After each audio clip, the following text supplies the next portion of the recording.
Just like sometimes I tell patients or students who come with grief, having lost someone, a bereavement,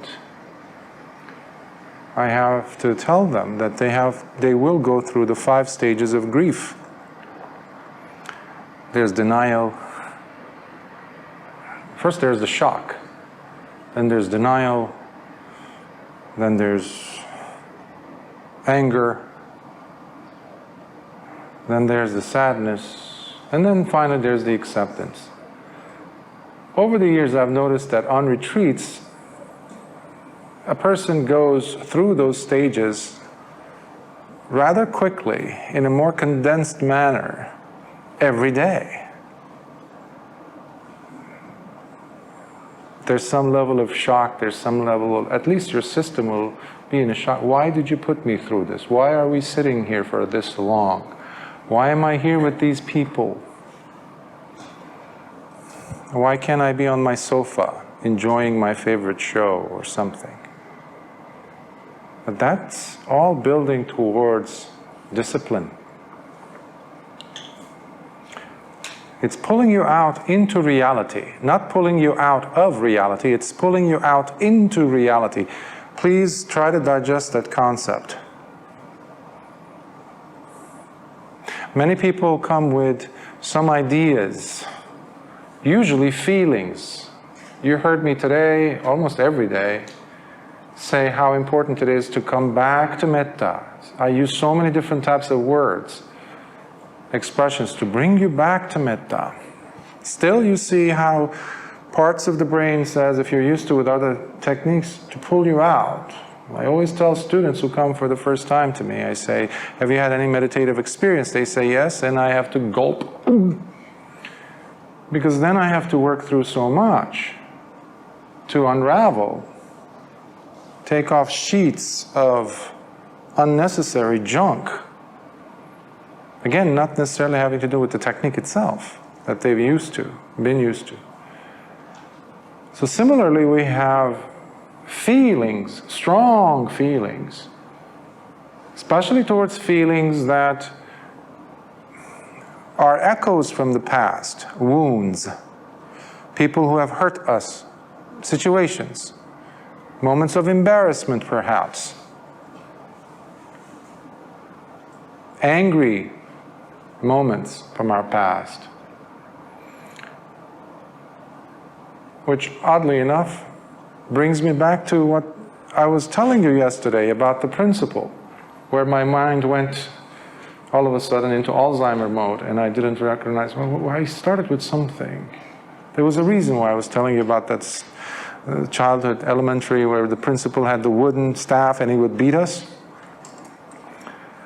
Because yesterday I had to meet some of you, and in my encounters I saw how important it is for some of us to carry the wounds from our past, the anger from the past. It stays with us, almost like a shadow. Which prompted me to bring that story from my past, an analogy, a metaphor, if you will. Because that same principle who used to beat us in Beirut, Lebanon, where I was born, where I was a child. Decades later, I see this person across the street from where I lived in Los Angeles, in America, at the grocery store where I would go to buy my groceries as a layman. There he was, standing with his wife, much older man, a now much smaller man than I. Part of the brain goes, I could take him out. I could show him a good beating. Not just from my part, but from all of my friends who used to get beat up by this person. Now he is there. Never had anybody touch him. But I could be vengeful. So, thoughts. Earlier I was talking about thoughts running through the mind, right? But something interesting was happening. I was comfily sitting there in my mind, on my chair called Sati, observing every single thing that was happening. Like, oh, really? You would like to beat him up? What else would you like? And then I looked and I saw so much sadness in his demeanor, not having any clue as to what's happening to him and what will happen to him. No idea about any karma. So we have to let go of the past. Otherwise it could be dragging on. I have to convince people to let the past stay in the past and allow the past to teach us a few things about ourselves, about chiseling us a new character, a new personality. That's why the personality development takes place. When we talked about the Sangyojana a few days ago, what was that? It's not a miraculous thing that happens. It happens because you're putting in effort to change your life. Every time the idea of me, my pain, my wound, my stuff comes up, you're having to take a different look and saying, really, I was a child. I don't think this guy now is going to pull his hand up and try to hit me. I don't think he will dare. So the conditions were right. He felt like he was in his power domain. He could do that in his mind, because he was the top of the top in that environment, untouchable himself. Basically, lost in his ignorance. Lost in his ignorance. But isn't that what we do? Because of somebody else's inflicted wounds, they inflicted upon us. They have to bear that. But we don't think about that. We think, you did this to me, so now I have to retaliate. You have entire religions based on this. Middle Eastern religions are based on this. You know, in Christianity and stuff, it's the same thing, even though they say, turn the other cheek, but it's not. Look at Christianity's history. Most of the wars were done by them. Christians. Huh? Eye for an eye? Yes. Leaves everybody blind. So why? We don't have to. There's definitely no transformation to take place. Lord Buddha knew about this. And he taught it. Sometimes we forget of how the students were not just otherworldly beings who were somehow there. Last week, Brother Tio over there, he was sitting over there and he asked about Venerable Angulimala.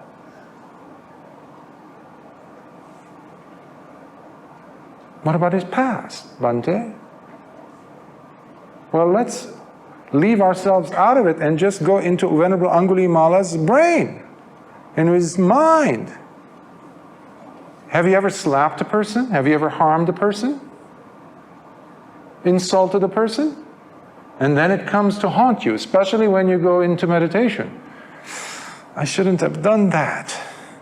Well, Angulimala, Venerable Angulimala, slit people's throats, killed them, strangled them, butchered them, and then cut off their fingers. Do you think that meditation came easy for him?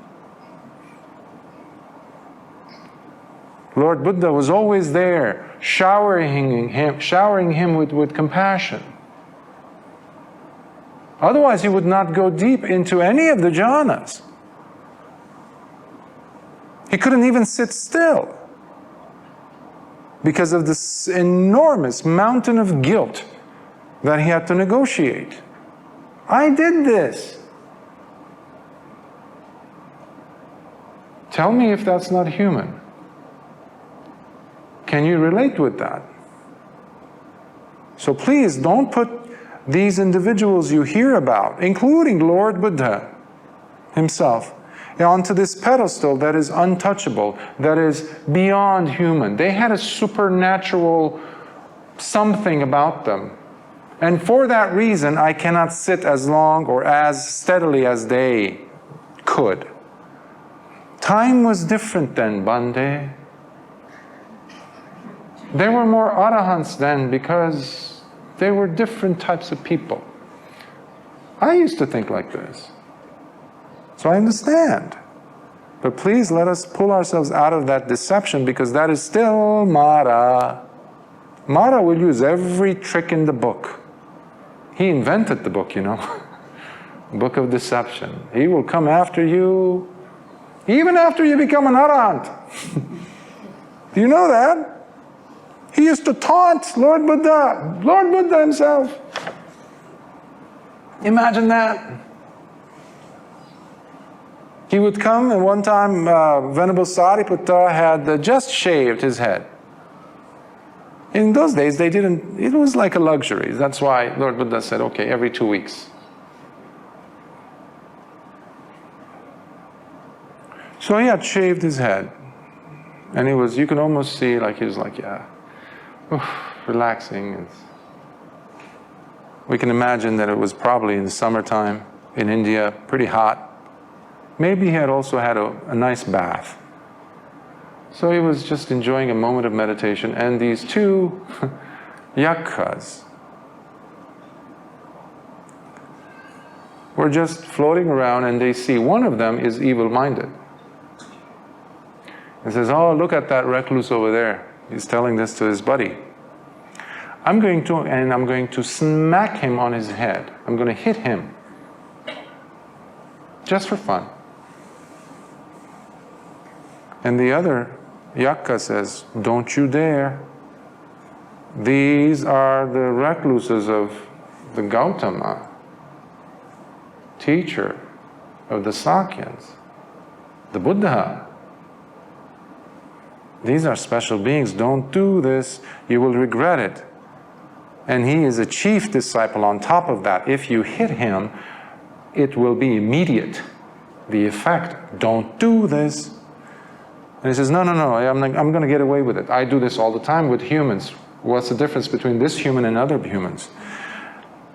Wrong decision. He goes and hits Venerable Sariputta on the head. Venerable Mahamoggallana sees this from afar, and immediately he shows up. By the time he's there, that quickly already, the other yakka is down into the depths of hell. Immediately. But Venerable Sariputta says, ooh, what was that? This is the interesting part in this discussion, because they were the two chief disciples. And they had been, reborn several times at the same time, close to each other, because their kamma, their determination, had always been very closely tied together, as well as in this life. Because they had made the vow together to become chief disciples long time ago, in front of a Buddha, like I was saying yesterday, as to what are the requirements for somebody to be actually, officially recognized as a future bodhisattva. Those are really rare, because they become Buddhas. So similarly with chief disciples. So anyhow, Venerable Mahamoggallana says, friend, are you all right? Because there was this yakka who came here and hit you with a blow so powerful that it could crack a mountain into half. So I rushed to come and check on my friend. Venerable Sariputta's response is, it's amazing, it's wonderful, he says, how the chief disciple, Moggallana, is able to see this from so far. And on top of that, see, it was a yakka to have this ability. But, he says, I have this severe cracking headache in my skull. I didn't know what it was. And Venerable Mahamoggallana says, it's amazing, it's wonderful that Venerable Sariputta only got to feel a headache, a splitting headache, but nevertheless a headache from that strong of a blow.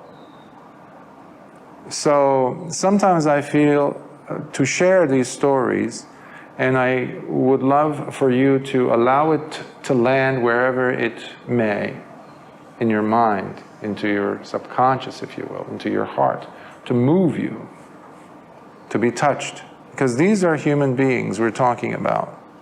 At one point, they also suffered difficulties. Now that doesn't mean that every time you have a difficulty or a pain, doesn't mean that there's a yakka with a sledgehammer trying to crack you open, okay? I know your fascination with evil spirits and all that nonsense in Asia. By the way, I was asking someone the other day, what is this fascination with evil spirits and ghosts that you have here? What about devas? What's wrong with them? How come they never come into your mind? They're more numerous, you know. And every time there's a true Dhamma being taught, they show up. So don't be surprised if a few of them are here. And I'm not using that metaphorically. So, several things I covered with you this week. So I wanted to present suttas that can help the practice, the understanding, to see the relevancy of what you're doing with what this path leads to. A key factor to always be reminded of is your relationship with the outside world. And the conduit, the gates to the outside world are none other than your 6 senses. Again, in Buddhism, we have the 5 senses plus the mind. That's what makes it 6.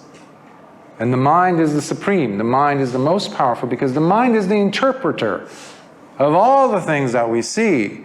Because the eyes cannot remember a sight that they've seen. The ears cannot remember a sound. The body will not remember a touch. It's the mind. So even when I say in metta, the body will never forget, with the help of the mind, the 6th of the senses. So always check your relationship with the outside world by putting the camera, putting the spotlight on the senses, not the form that is outside of you, not this annoying boss, not this annoying partner maybe, this wife, this husband, this boyfriend, this girlfriend, whatever, this mother-in-law, this father, whatever.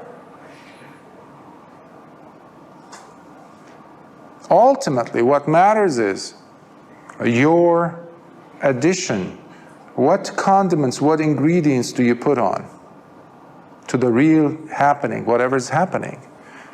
That is what you can control, not your mother-in-law. Ultimately.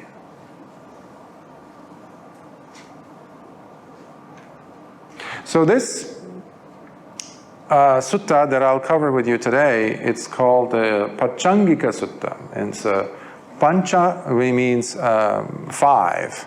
Anga means factor. Like Bojjhanga, Anga, it's a factor. Factor of 1, factors. Anguttara Nikaya, it's a factor of 1. So they just 5 factored. It was a term that they used a lot in at time of Lord Buddha's. So this has to do with the practice of meditation, specifically, and the different types of jhanas that we go through, preparing the mind. So I introduced this sutta to help you with the progress as to where it can take you. So I do not wish for these 3 days to just remain 3 days of retreats that you've done and that's it. Thank you very much. Goodbye. That's it. Nice memory. Maybe get a picture at the end. Yay. Means nothing if you're not going to be really using that as a brick to build upon, add more.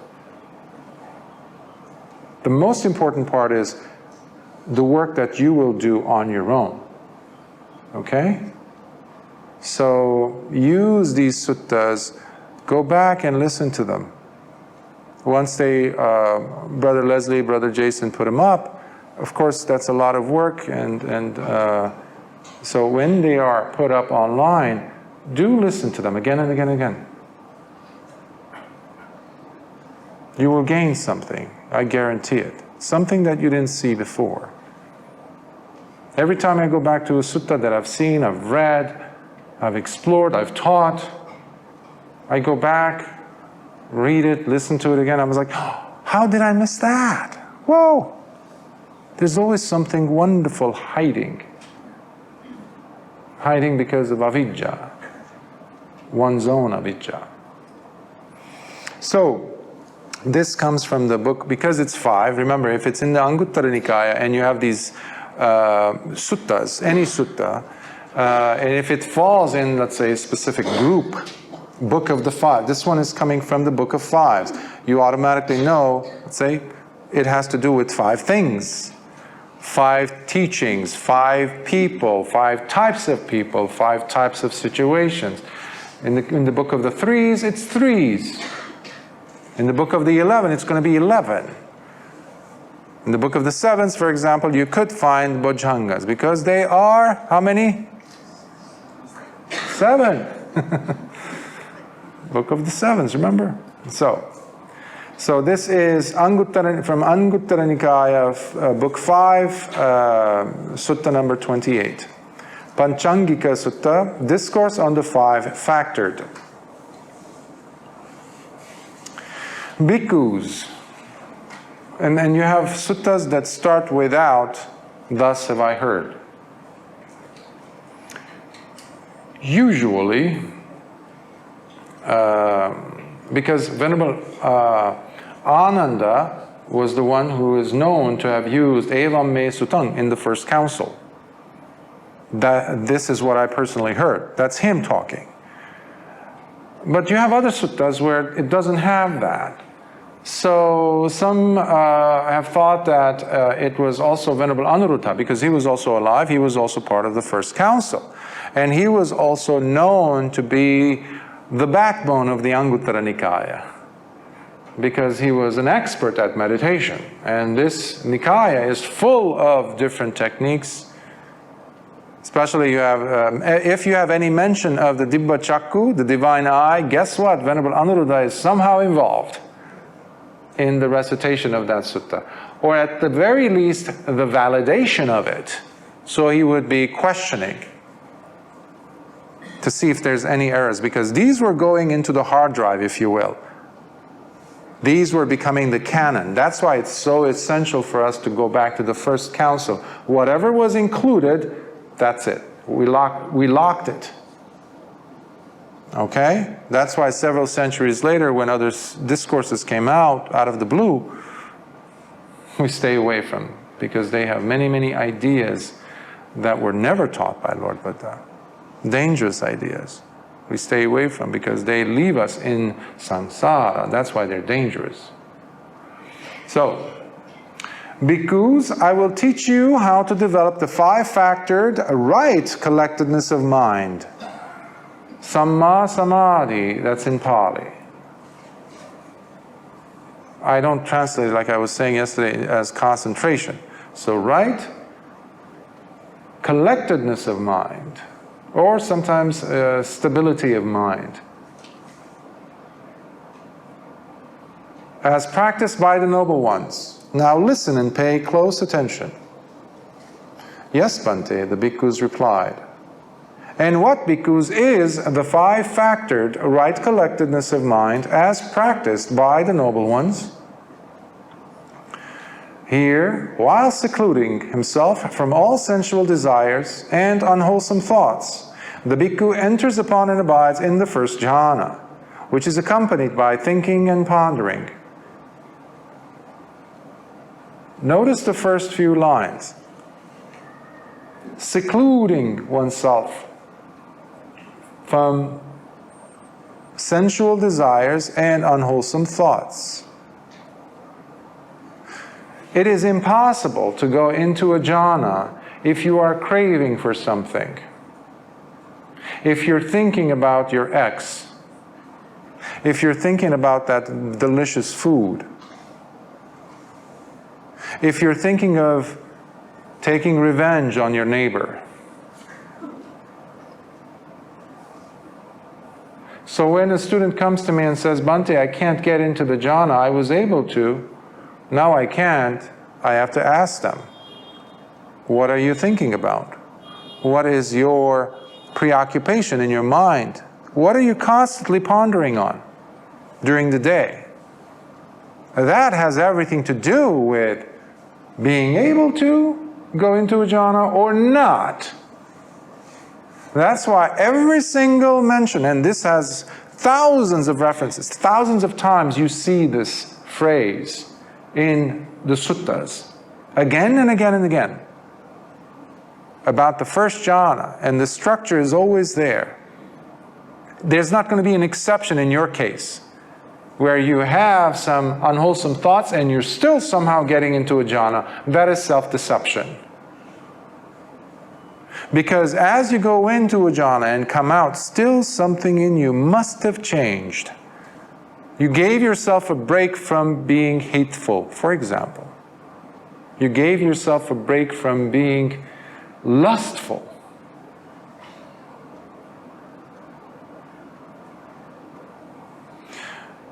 And then the words come up in thinking and pondering. I like to use the word planning. It fits better.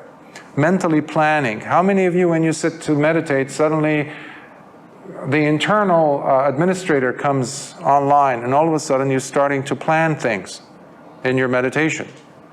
That's something that occurs a lot with meditators. You start planning, okay, this is what I'm going to do. I'm going to decorate my meditation room. I'm going to do this. After I get up, and we're going to go this way.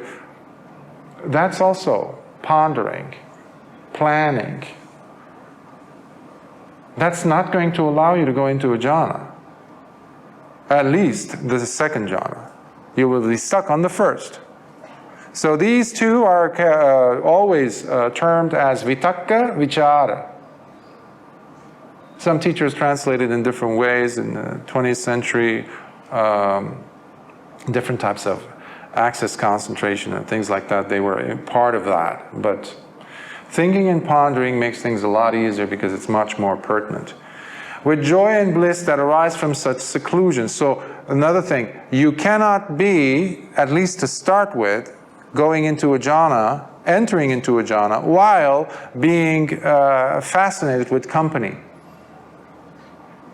Seeking companions, having people around you, enjoying.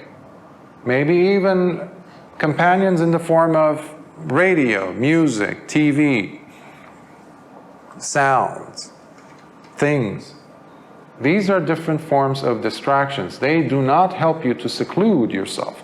Seclusion is a must. There's no ifs and buts about it. If you want to go into a jhana, at least as a beginner, you need to seclude yourself. Yesterday I was mentioning how eventually a person can get into a samadhi even with their eyes open as they're walking. There are such levels of samadhi.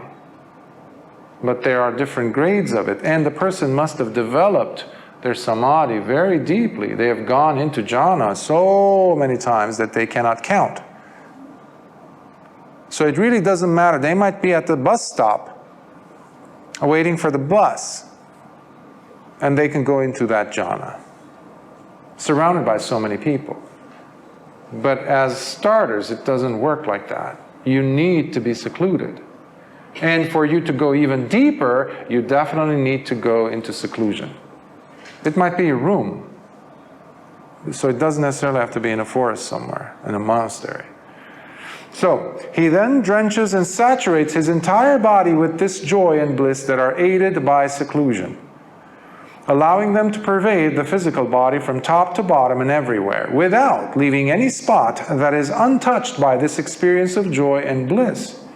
It is just like a skilled bathman or his apprentice, who by putting some soap powder in a bronze bowl and while sprinkling water on it would mix it until it is a smooth ball of moist, oily foam pervading it throughout, without the ball of soap dripping or oozing out. Can you get that image? My father used to be a barber, and he would have this metal bowl, and he would shave men who would come, to get their shave. So I would look, and he would put some powder in, and he would just, he had this very funky looking brush, round, and he would just turn it, and all of a sudden I see bubbles. I was like, wow, look at that. And he would just use that on the face of the person, and then he would get his hands. In the old days, I guess people really put some effort into their craft, enjoy what they were doing, and really do a good job. And I would see him go at it, massaging the face of this person, as if he knew him, and he would just massage it, really feeding the face until the face would be entirely covered with the soap. And then he would start shaving him.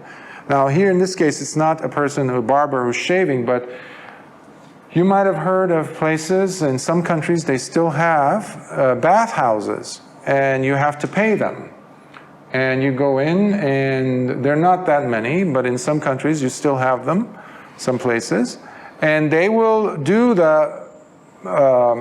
get the soap, and they will cover you up with it. So you can call it like a loofah or something, some bath tissue, whatever you want to call it, like spongy. And it would be covered up with this bowl of soap, which is bubbles, basically, just bubbles. But he really worked into it until it's really thick. And then he starts applying it on the body until there's nothing left. Even if it's so dense that you turn it upside down, it doesn't fall. In fact, a really good chef who makes an omelet, if they, or bake a cake, they get the egg white, and they get the, I forgot the name of it, the spinner, and the egg beater, yeah? And it just, to mix it, they get it so fluffy in the bowl that if they do it right, they flip it upside down, it doesn't drip. Nothing, it doesn't fall. Gravity doesn't pull it down. So similarly, the image that Lord Buddha is giving is quite amazing. He comes from royalty. He had his baths like that. He was the crown prince. He was going to get to be the king, remember? So the whole body is covered with that soap. Similarly with the joy that a person experienced in the first jhana.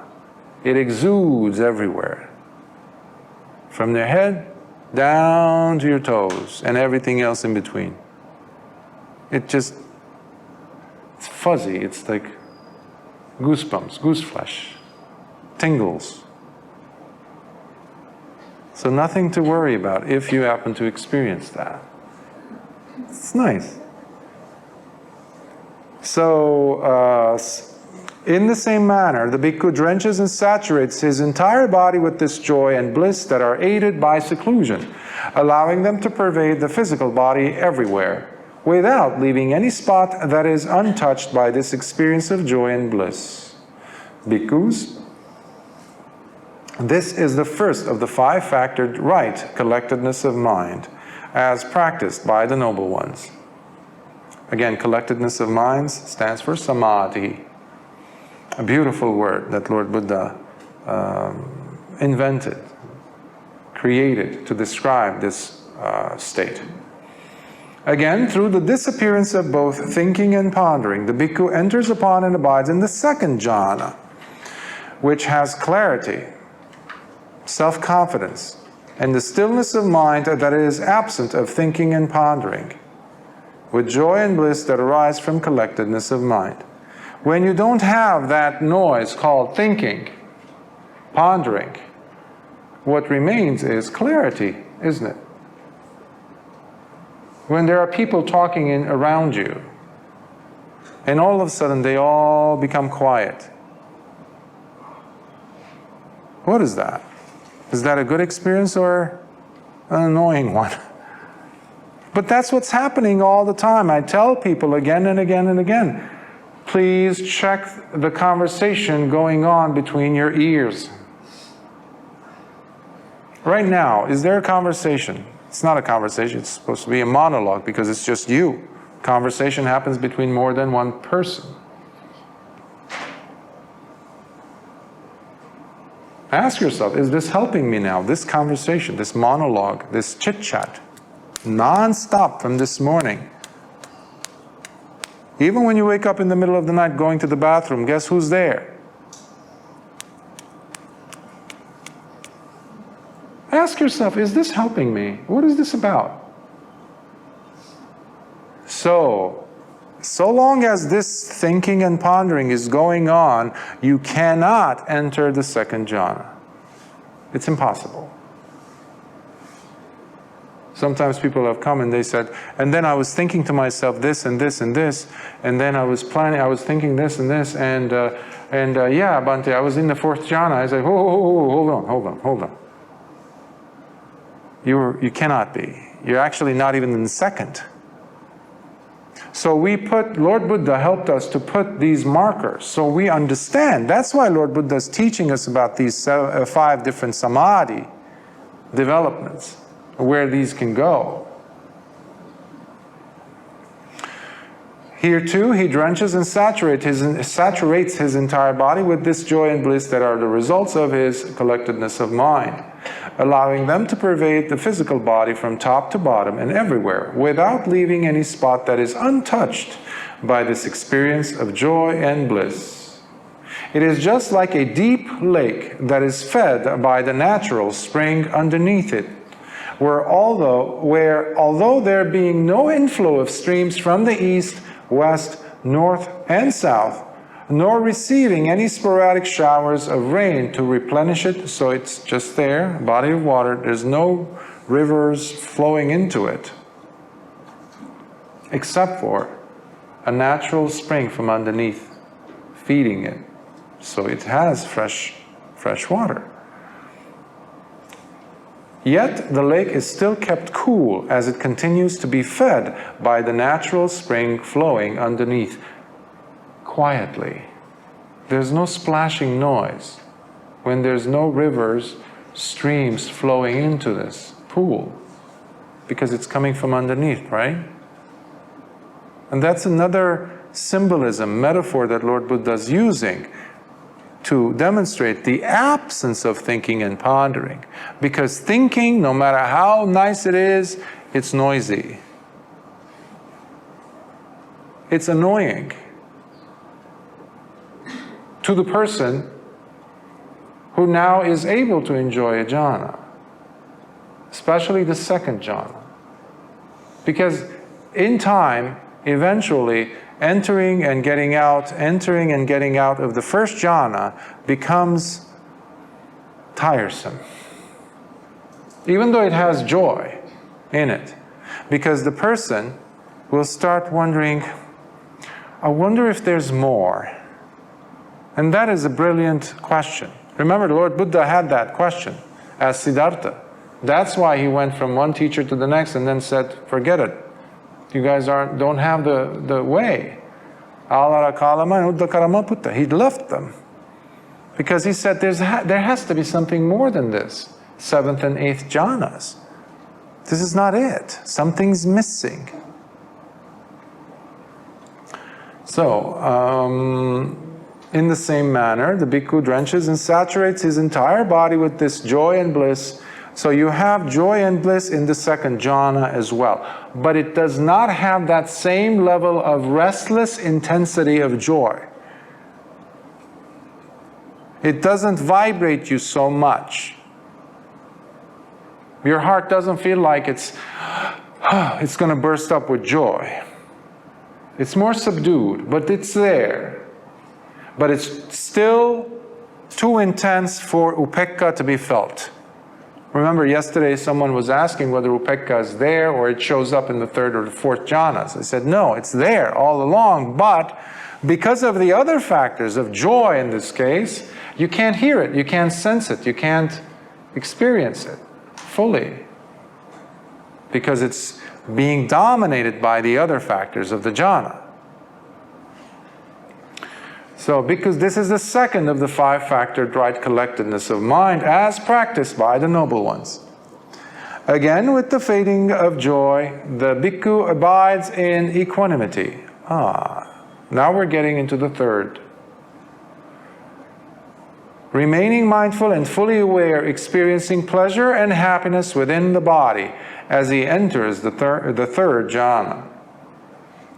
Remember, it's now kind of demoted from joy to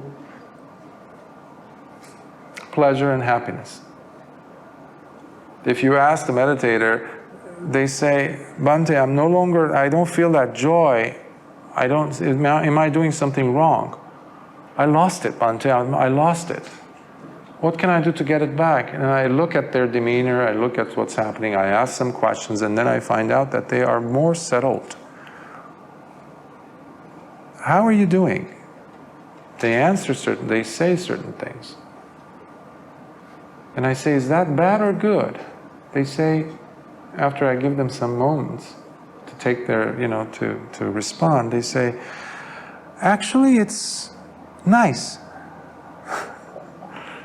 Okay. Simply because it was joy and it's not there with that intensity doesn't mean that there's something bad happening. You're just going deeper.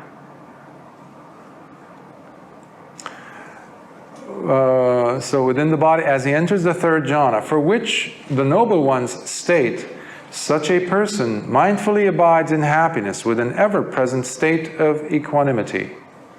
Here the bhikkhu drenches and fills his entire body with soothing happiness where joy has faded away, as he saturates and pervades his physical body with it from top to bottom and everywhere, without leaving any spot that is untouched by this experience of soothing happiness, with its joy having faded away. It is just like a pond where some blue, white, or red lotuses are born, grow, and bloom, while being immersed within the water, with their tops and roots remaining submerged, thriving in the cold water, without rising above its surface, as the cool water drenches, fills, saturates, and pervades the entire length of each of these lotuses, from their tips to their roots. In the same manner, the bhikkhu drenches and fills his entire body with soothing happiness, where joy has faded away, as he saturates and pervades his physical body with it from top to bottom and everywhere, without leaving any spot that is untouched by this experience of soothing happiness, with its joy having faded away. Bhikkhus, this is the third of the 5-factored right collectedness of mind, as practiced by the noble ones. Lovely, isn't it? Imagine on a hot, very hot day, and you go into a pool, cold pool of water. And after you splash around and you get exhausted, and you come out and you just lay on the side, on the dry land, how does that feel? You're not doing anything, you're not in the water, but it just feels nice, yes, right? It's that happiness, it's soothing. You're not in the water anymore. You're carrying the impact of that beautiful experiences you had. Now these jhanas, depending on the development of the practitioner, they can be in one for a long time, like more than a few minutes, and they come out of the jhana altogether. And they go back into it sometimes, if that's the instruction given by their teacher. And sometimes if they're able to, they go from the first jhana to the second. and then back again. And then to go back in and to the third jhana. Each time they could be given a certain instruction as to how long.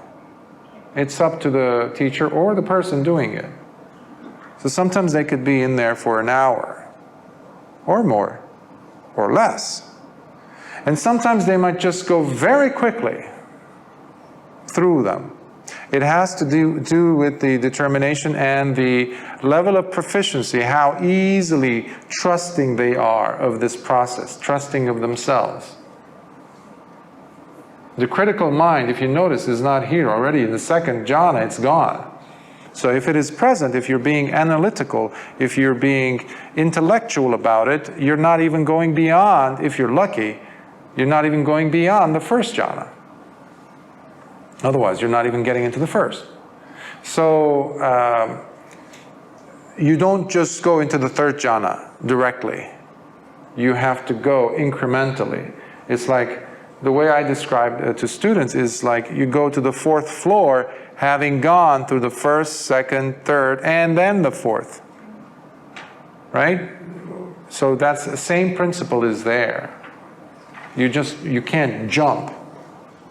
Because each of them are affecting the mind, the brain in a certain way. You need that effect, that influence to prepare.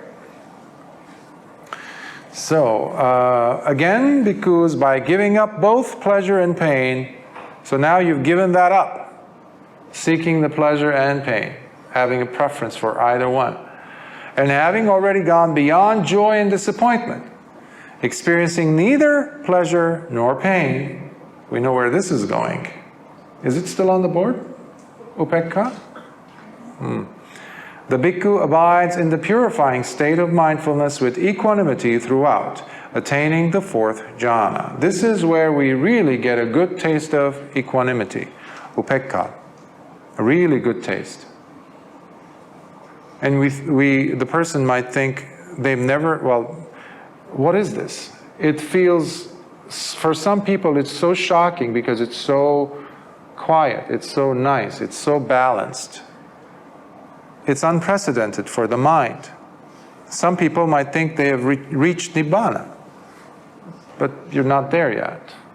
You just are no longer fighting between this and that. You're no longer stuck in the extremes of a pendulum. You're balanced, and that balance brings you extra peace and space. Because you're not engaged in any fights in yourself.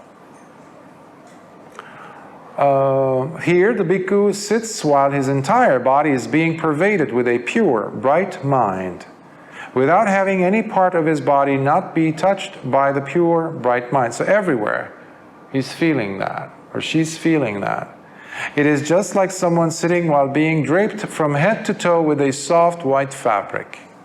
I saw some of you sitting this couple of days covered up in white. It was just lovely to watch. Gave me that image of how Lord Buddha is describing, like being draped with white fabric. That means equanimity is pervading everywhere in the person. Nothing is being left untouched by upekkha. It's a nice feeling. In the same manner, the bhikkhu sits while his entire body is being pervaded with a pure, bright mind, without having any part of his body not be touched by the pure, bright mind. Bhikkhus, this is the fourth of the 5-factored right collectedness of mind as practiced by the noble ones.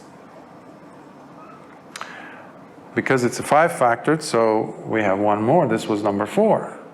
Again, bhikkhus, the meditation object being used by the bhikkhu is properly grasped. Grasp does not mean turned into upadana. Here, grasp, I would like you to think about held properly. All right? So if you're thirsty and you don't have any cups or bottles to fill it up with water, and you're out in the woods, in the jungle, somewhere, outdoors, and you see a stream, You get down on your knees and you cleared any debris, anything away, so that you just have the water. How do you drink it? Do you grasp it? Do you grab it? Or do you cup it nicely, gently? Especially if you're going to give it to someone else. So you make a bowl out of your hand. So that is what image I would like you to think about, of holding, but you're very careful, you're very attentive. You're holding it, not to spill it, your meditation object. That's one of the reasons why we do longer retreats. Because the first, second day, by the third day, you're just getting into it, and then the retreat is over for a 3-day retreat. I know, but this was an opportunity that when Brother Leslie mentioned it, it was like, yes, let's do this. Because it's still something huge, especially because 2.5 years, nothing like this was happening. So you did it. So now the thing is, why don't you extend it, at least as far as your solo practice goes?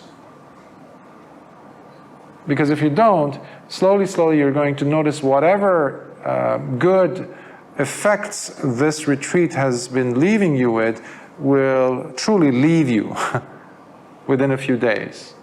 That calmness, that serenity is going to leave you. But the moment you start doing it again on your own, treat it like your own retreat at home. Create those times, those spaces where you could do that. Close the door, put a piece of paper on the door, say, please don't disturb me if you live with someone else. Give them a time so they have an idea. Turn off your phone. Give yourself that retreat. No one can do this for you. No one can attain a jhana for you, you know. Definitely no one can attain nibbana for you. Only you can. But you're not going to do it without work. So, the meditation object being used by the bhikkhu is properly grasped, protected, mindfully attended to, and thoroughly penetrated with wisdom. Remember, this is a wisdom path. Lord Buddha's path is wisdom. Bhikkhus, it is just like when a person looks at another person who is sitting or lying down, and he knows and is fully aware that they are sitting or lying down. In the same way, while staying with his object of meditation, the bhikkhu properly grasps, protects, and mindfully attends to it, while thoroughly penetrating it with wisdom. Bhikkhus, this is the fifth of the 5-factored right collectedness of mind, as practiced by the noble ones. So just like you're sitting, you look around, just look around you right now. Turn around, just look at the person next to you. Do you see them in that state? Do you see them sitting, reclining maybe against the wall or something? It's so self-obvious, it's so self-evident, it's obvious. Similarly, the person knows that they are with their meditation object. You're staying with. The image I gave you, I think, was about you holding the hand of sati. Right? Your meditation object. Stay with metta. Stay with it. Because the moment you let go of the hand, you don't have metta. So that's what this is saying. Just like the bhikkhu sees someone sitting, they know that they're sitting. If they're standing, they know they're standing. I mean, it's a no-brainer, right? It's obvious. That's what he's saying. Bhikkhus, when the noble 5-factored right collectedness of mind is cultivated and developed in this manner, the bhikkhu is then capable of knowing through the clarity of understanding, that is, the wisdom of the heart. The word that Lord Buddha uses for the heart, in this case, he used it interchangeably. He calls it chitta. Chitta. And whatever he directs the mind's attention to, he realizes its true nature. Whatever he directs his mind to, he realizes its true nature.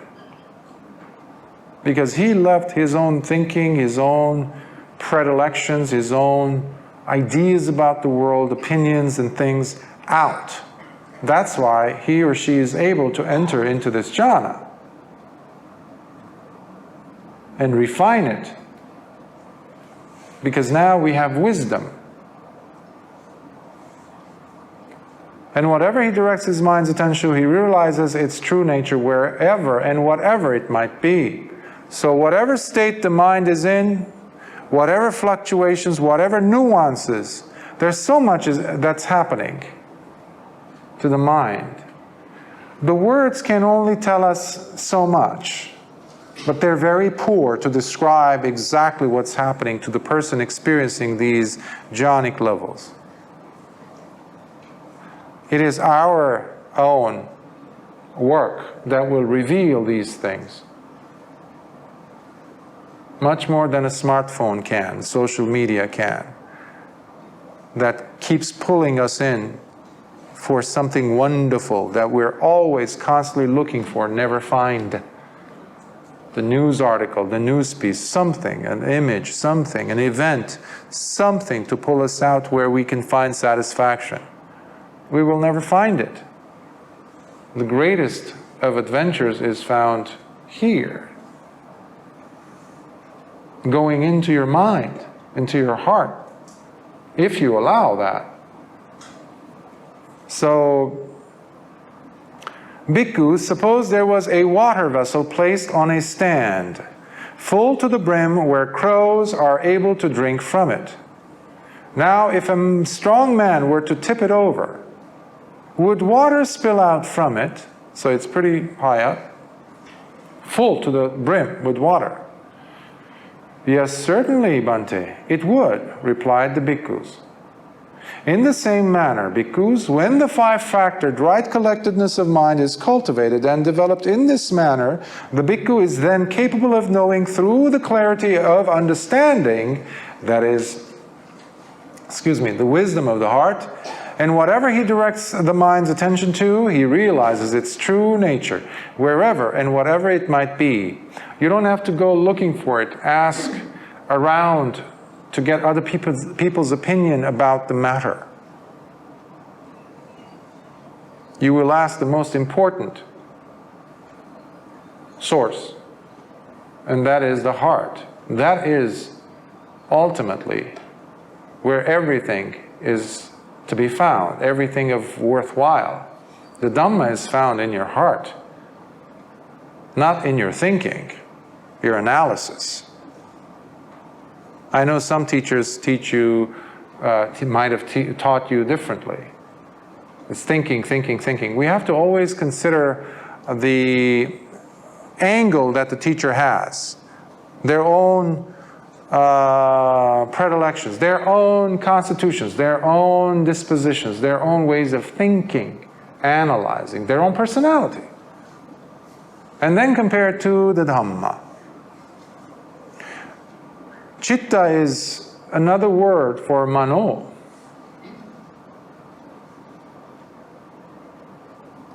Mano is not just mind and that's it. It's interchangeable depending on how Lord Buddha is using it. Chitta, the heart, if you will, because that's the closest English word that I can think of. Think of it as your center. The gut feeling that people talk about. You know it in your gut. You have the hunch, as they say. You know it, you know it. Even though there's no evidence, there's no proof, but you have the biggest proof. And guess what? It is true.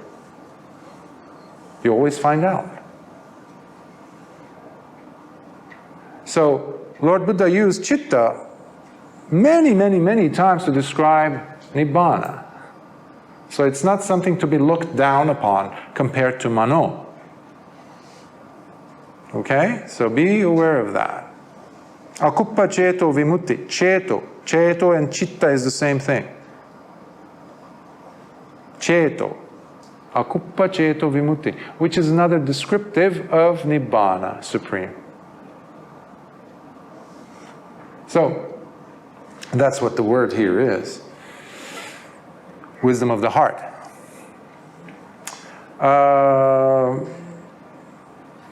In the same manner, bhikkhus, when the five-factored right collectedness of mind is cultivated and developed in this manner, the bhikkhu is then capable of knowing through the clarity of understanding that is the wisdom of the heart. And whatever he directs the mind's attention to, he realizes its true nature, wherever and whatever it might be. Do you see here the repetition? Lord Buddha gave a very significant importance to the repetitive way of teaching. Because a student might miss the first, second, third, 343rd time. But eventually they might finally get it thanks to the repetitive mechanism that was applied by Lord Buddha. Hence, we need to keep the repetitions in the suttas, in the discourses. Yes, it can be boring for some, but that's the whole point. Who's bored? The avidya in you is bored. That means you're hitting the wall of avidya, which is a good thing. To demolish it, you need to hit it. And the more you hit it, the better chance you have to demolish it. I say this because many, if not all of the current modern-day sutta translations, I've seen it also in the Pali texts, some Pali versions, have the ellipses, ... Well, Lord Buddha never used ... Never did. Because just like you know, I see people coming and going, what if the person left and they missed that portion? Remember, he was the kindest, most supreme teacher of all. He would go walking hundreds and hundreds of miles to get to that one single student whom he knew was ready. He would walk. He's the Buddha. He doesn't technically need, right? But that's what makes a teacher a teacher. And we have to take example. We have to emulate that as teachers, as people. So we repeat it again and again and again. So that's what we're seeing here. In the same manner, bhikkhus, bhikkhus, suppose there was a chariot well harnessed to thoroughbred horses, standing ready on a leveled ground, with the reins and whip ready at hand. And this term, leveled ground, is something that you see in the suttas a lot. Unleveled, uneven ground. Because in those days, you know, it took, just like today, if you're going to level a ground, it takes a lot of energy, money. Roman roads are still around because they put a lot of effort and money and manpower to build them. 2,000 years later, you go and you can walk and you can even drive on them. That's how leveled they are. So similarly, for a chariot to be pulled by mares or stallions or horses, if it's uneven, it's not going to fly. It's not going to travel that fast. So when there's always a reason why Lord Buddha uses certain words. He never uses them just like that, for fun, because he just felt like. No, it has to have a significance. Uneven versus even. Leveled ground, with the reins and whip ready at hand. Then a skilled charioteer comes, and by mounting the chariot, he steadily takes the reins in his left hand and the whip in his right hand, driving it forwards and backwards in any direction as he wishes. Remember, we're still talking about the meditator and their hold, protection of the meditation object. But remember, they had to start somewhere.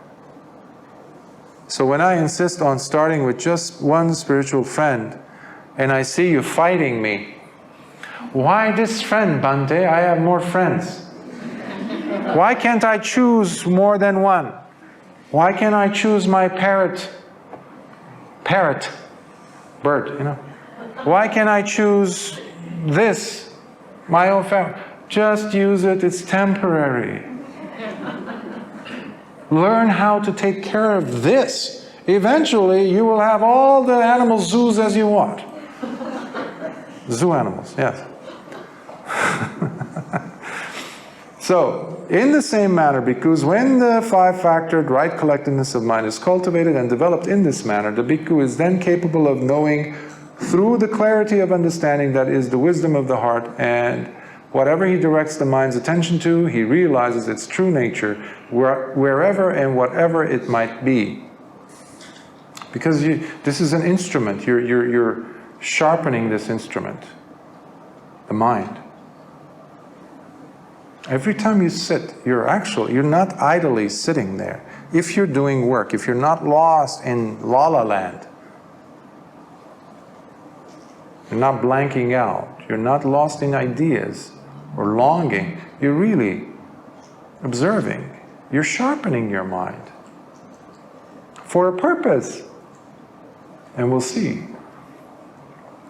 And if he so wishes to exercise the various kinds of psychic powers, such as while being one, may I become many, and then revert back from being many to becoming one again, may I move without any obstructions through rocks and walls or other fortifications as if walking through space. May I dive into the earth and come out of it as though it were water. May I walk on water without disturbing it, as though walking on solid ground. May I sit comfortably and fly through the air like birds of all sizes do, without any difficulty.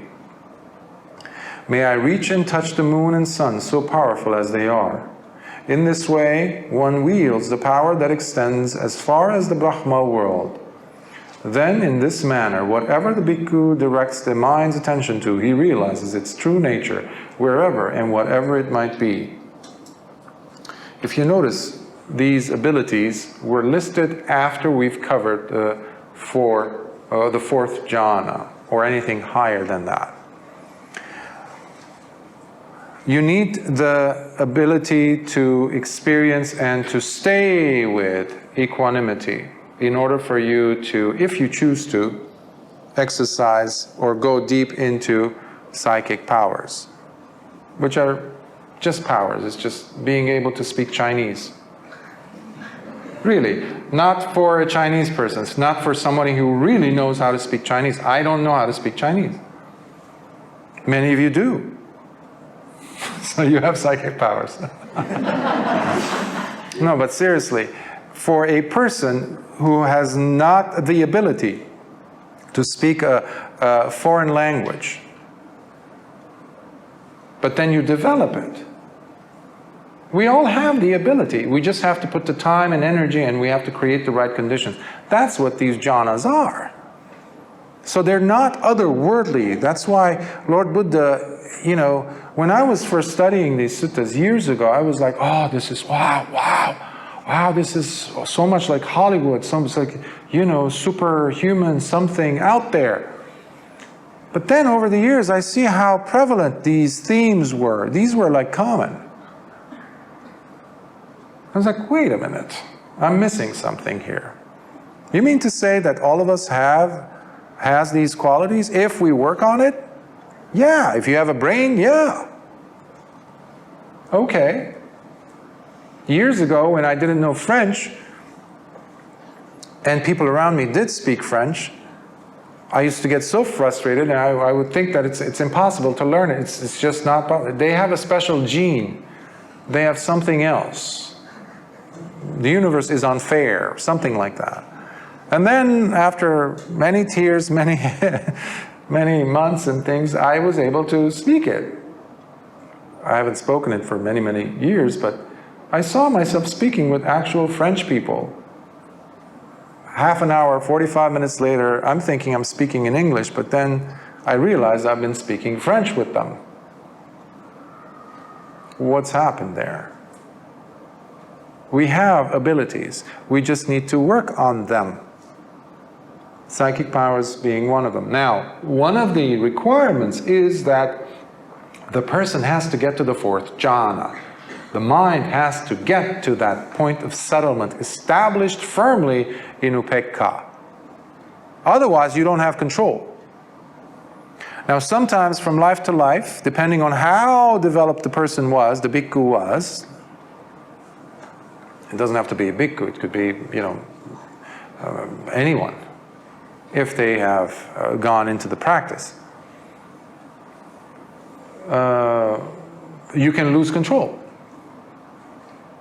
Because the key thing is to be able to hold the mind properly, maintain it, know how it is, right? If it's standing, standing. If it's sitting, you know. I need to get back on the horse. I need to get back in charge of, am I with the meditation object? Am I with the breath, for example? In the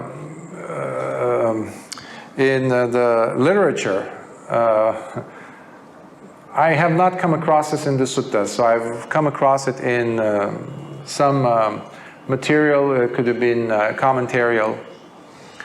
But basically there was this bhikkhu who had a young student, and they lived in the forest. And after doing a little bit of meditation, this young boy began levitating. And the teacher saw him and was like, okay. So the teacher knew that he had some past work done. Okay, the mind settled and boom, went into fourth jhana, but the child didn't know what was happening. Was aware, he would even see himself on top of the trees. But he didn't have control. He was just going by whatever the mind was used to. He didn't have any sila. He was simply benefiting from the fruits of yesterday's work. Okay, the credit from yesterday. So the teacher would always try to get him to sit down and practice and learn the basics, to understand as to why, what are the steps to go through, how to control the movement. Because it's not the body moving, it's simply following the mind. The mind is getting familiar in some state, but even the mind doesn't know what it's doing, because it has worked so much on it in past lives. It's like those cars. When we were children, we would have these cars that create momentum, like a spring inside. You just roll the wheels a few times and then you let it go. What happens? That's what's happening. All the work that you've done with the mind doesn't go to waste. Energy cannot be created nor destroyed, right? First law of thermodynamics in physics. Same principle. Anybody who wants to know Kamma, there you go, first law of thermodynamics. And the second one, actually. So this child, one day, he's a teenager now, but he's refusing to do his meditation properly, to train himself. And it's one of those days, and he's floating up at the top of the trees, the canopy.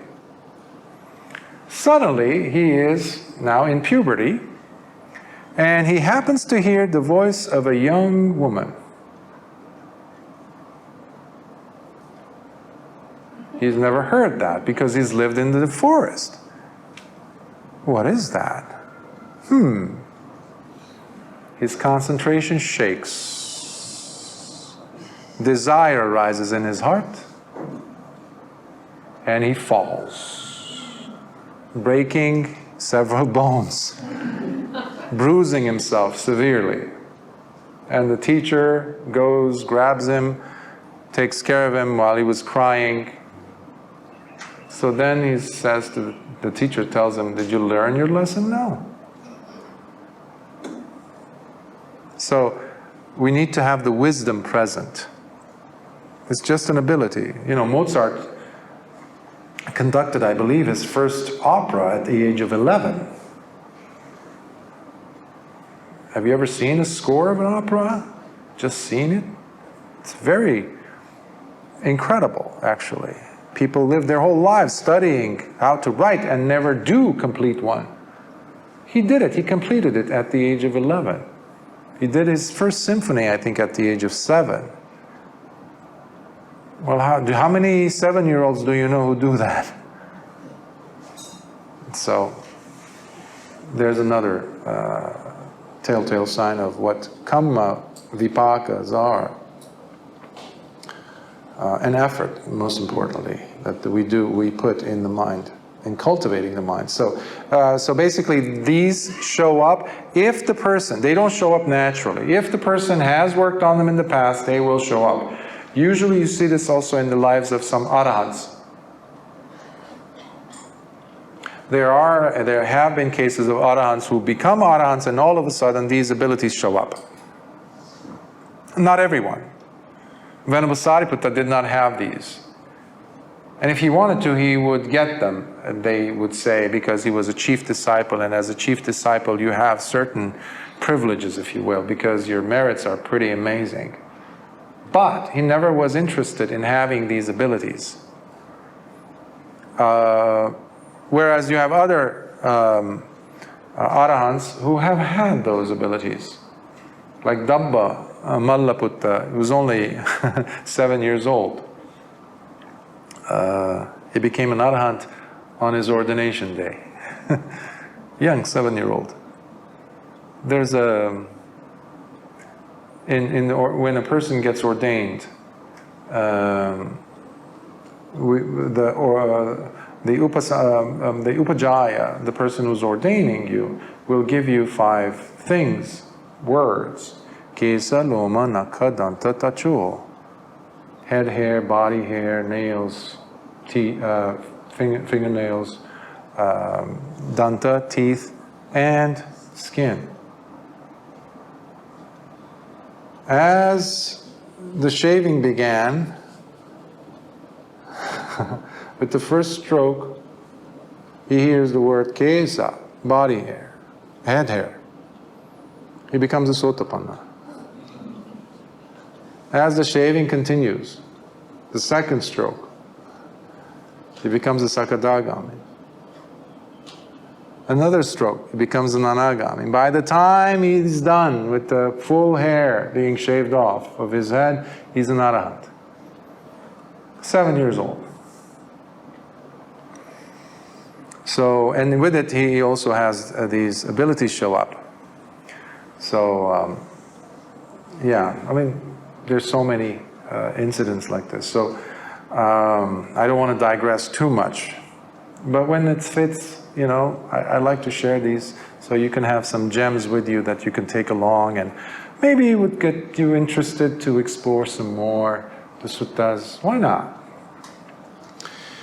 And if he so wishes, while possessing the divine ear, far surpassing that of the human in its strength and purity, may I hear the sounds of both heavenly and human beings, whether far or near.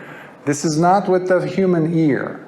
Remember, it says the ear, the divine ear that far surpasses the human. It's not just this, you know, ear we're talking about. Then in this manner, whatever the bhikkhu directs the mind's attention to, he realizes its true nature wherever and whatever it might be. They know it, they hear it. Somebody might ask, well, how do you hear it? Do you hear? I can't hear it. How come you hear it? How come you see it? Well, it's not with the optical nerves that they see, or with the with the ears. Chitta, remember? The heart, intuitive ability. If you ever know a mother, or if you've been a mother, ask them, how do they know when the child, especially if there's a newborn, how do they know when it's time to feed the baby? Some mothers will know. They will rush into the room and feed the baby. How do I know? I was always curious. There's a deep connection, intuitive knowledge. And you see this not just in women, you see this in men too, and about certain things, decisions, where you want to walk, or you want to go down a road, and something in you says, no, don't go. And you don't. And then you see something horrible happens. So these are not superstitious things. These are real. Because that person at that moment listened. Now, in the case of such a person who's developed in their meditation, this is happening all the time. As they direct their mind to, whatever it is. So in this case, it's the divine ear. Whatever they want to hear. And if he so wishes, may I encompass the minds of others with my mind, and know the mind that is obsessed with lust, and those that are without lust, knowing the mind that is infested with anger and hatred, and the mind that is free from anger and hatred, knowing the deluded mind and the mind that is without delusion, knowing the mind that is contracted and the scattered mind as scattered. Contracted meaning you're lost in sloth and torpor, you're drowsy. That's the mind when it becomes contracted. It's almost like shut down. You're like, you can't pay attention. You're bored when you're meditating. So you get sleepy. And then the scattered mind is another word for restless mind. Uddacha, remember? It's also one of the Sangyojanas, the fetters, we covered the other day. Knowing the expansively great mind as expansively great, and the one that is limited as limited. Knowing the mind that is transcendent as transcendent, and the one that is not transcendent as not being transcendent. Knowing the collected mind that is stable as collected and stable, and the one that is uncollected as uncollected. Knowing the released mind as released, and the unreleased mind as unreleased. Then in this manner, whatever the bhikkhu directs the mind's attention to, he realizes its true, nature, wherever and whatever it might be. One of the things that happens with the arahant, when they become arahants, this is from the suttas, again and again we see this, and from the actual accounts of arahants themselves, whether it's in the Theragata, Therigata, or from recent arahants and their testimonials, we come across these three knowledges that occur. One is the knowledge that pertains to one's own past lives. They will see their past lives clearly. It's like you remembering where you used to live before where you live now. Do you remember? Like the location of the house, the apartment, or somebody shows you a picture from last year and you say, oh yes, I was there. You start seeing them all and you recall one after another if you want to. You go somewhere in a country and say, what is my relationship to this place? And that's one thing which I recommend whenever, if any of you are going to go to the pilgrimage, especially into India and Nepal, ask yourself, not just in the case of India and Nepal, but wherever you go, especially if you feel certain things, ask yourself, what is my relationship to this place? And drop it. Don't keep thinking and analyzing. Just ask and let go. And then look around. Feel the place. You haven't always been in Malaysia, you know. Just saying. So I mentioned that is the first knowledge. The second knowledge is the ability to see, to have the knowledge, to know where a person is going to go in their next life. And to see where they're coming from when you see a newborn. You'll be able to see that. So that is the second knowledge. The third knowledge is what pertains to what we just read here. Because just like it says, a released mind, you will know it's a released mind. You will see a contracted mind. You are paying attention, remember, to what state the mind is in. There's no wondering about things. I wonder what, I can imagine. No, it's real. You see it. Do you know you're sitting? Right now, do you know you're sitting? It's as clear as that. So the third knowledge involves understanding clearly that the asavas are wiped out in the mind, in the heart. You don't have any more mental contaminants. The defilements are gone. Poof. All that chiseling away, all those sittings for years, clipping at it, you're hitting away at avidya with every single moment of mindfulness. Suddenly the whole mountain is gone and there is no asava. There's no avidya asava. There is no bhava-asava, and there is no kama-asava. The three mental contaminants that keep us in samsara. Actually, some people add ditthya-asava, but that disappears already in the first attainment, when a person becomes a sotapanna. It was added later, but basically, the three asavas, the contaminants. So that's the third knowledge that comes at the point of, that's how the arahant knows that they are now an arahant. It's not guesswork. They don't go asking for someone else's opinion. You have cases where an arahant, a bhikkhu or bhikkhuni, goes to Lord Buddha. Some people have misinterpreted that they were going to get the confirmation. Is it true, Bhante? Is it true? No, it's not it. They went to basically show their gratitude to Lord Buddha, because they know they have the same experience of Nibbana as Lord Buddha does. There's no question. They know. That's why other people looking at them say, oh, this person is like, is just a regular person. Lord Buddha jumps in and says, don't say that. You're adding kamma to you. You're making ignorant statements. Such and such a person is an arahant. But he's so young, or he's so, he was not an arahant yesterday. How come he's an arahant now? So you have all those stories there. And similarly, and if he so wishes, may I recollect my manifold past lives. So this is the first of the knowledges that I mentioned. And where I lived, be it one lifetime ago, or 2 or 3, 4, 5, 10, 20, 30, 40, 50, 100, 1,000, 100,000 rebirths through innumerable world contractions, innumerable world expansions, Big Bang,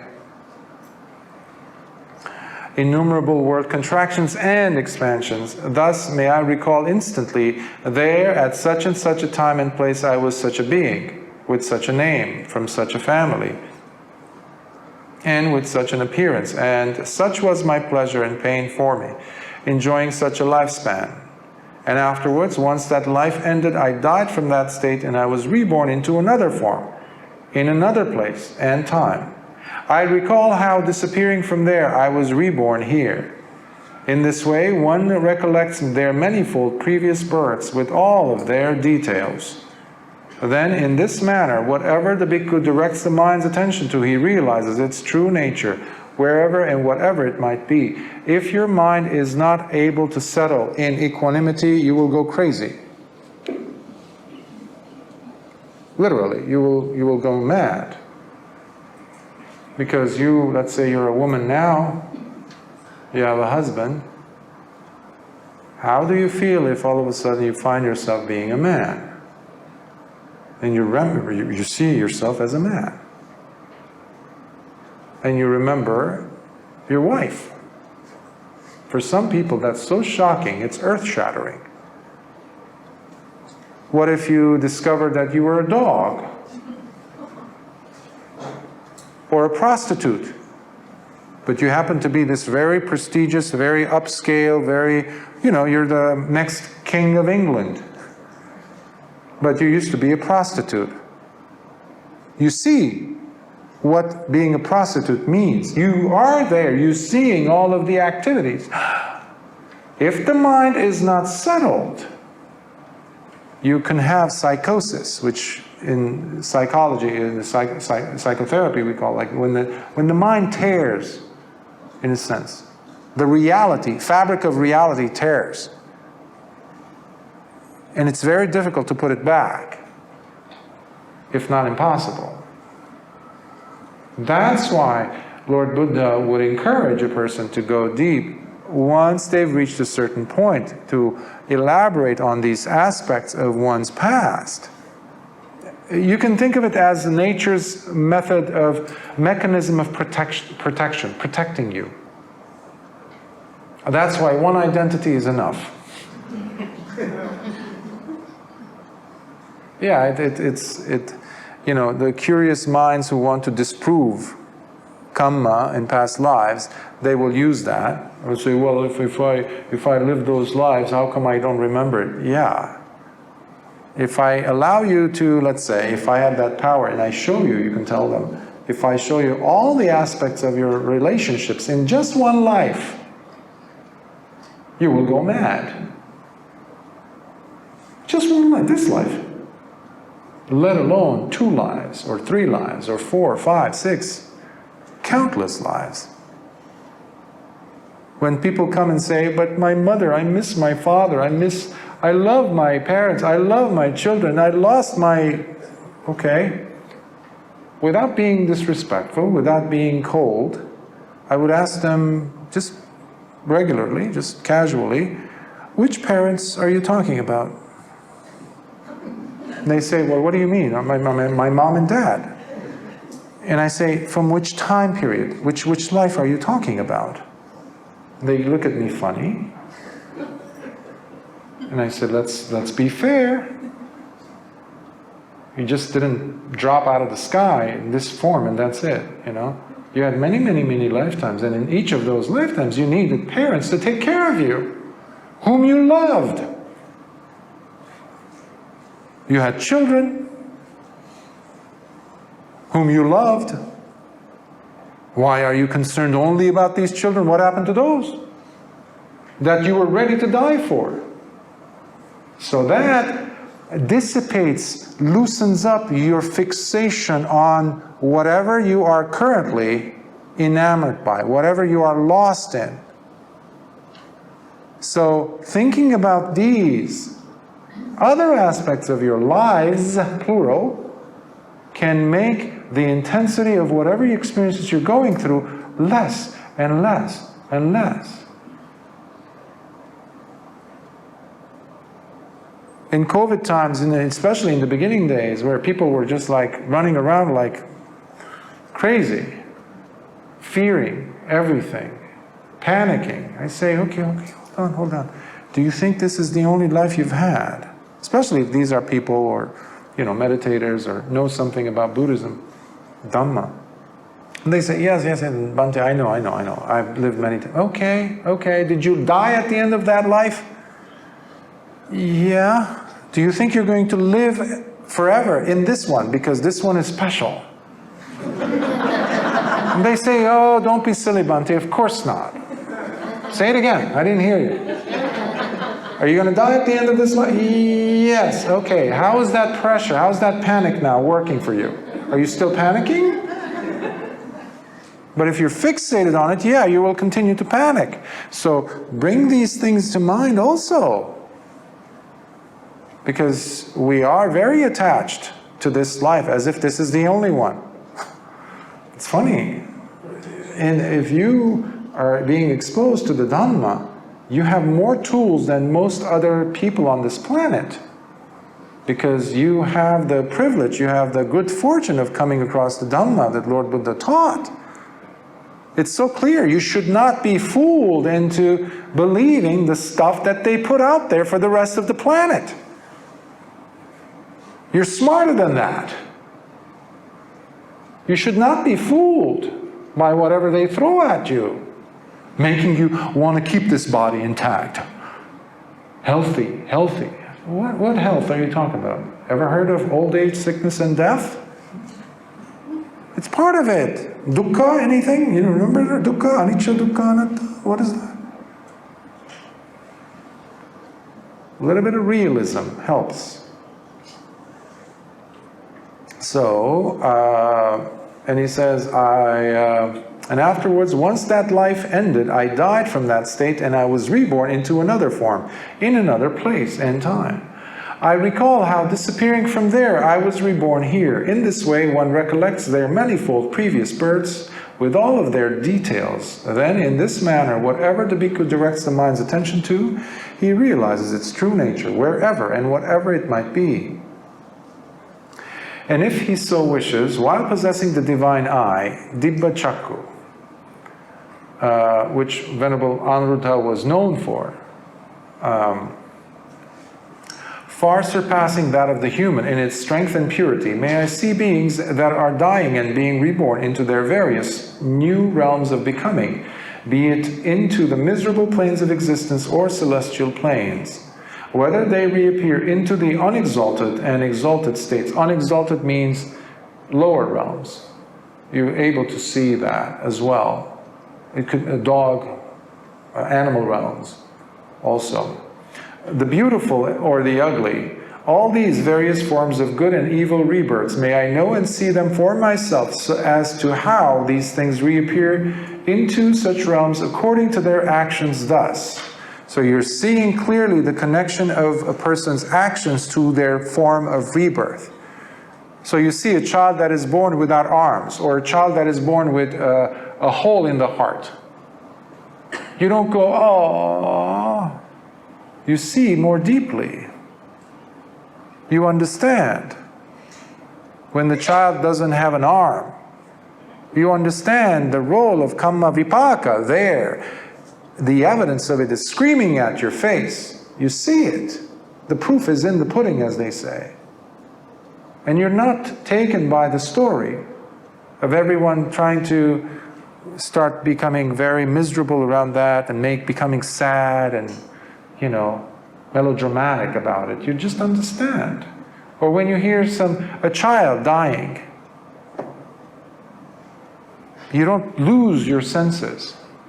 You understand. Or somebody burning alive. You understand. So remember, understanding and wisdom. But you cannot have that if your mind is all over the place. That's why upekkha is necessary. And you cannot have the full length, extent of upekkha until you allow the mind to come to that restful position, which is in the fourth jhana. But don't think that now you don't have it. Every time you're sitting, you're walking towards it. You're allowing more space for upekkha to happen. Every time you're practicing mindfulness to see, why am I getting mad? Why am I getting sad about this? Why am I losing my senses? Let me look carefully.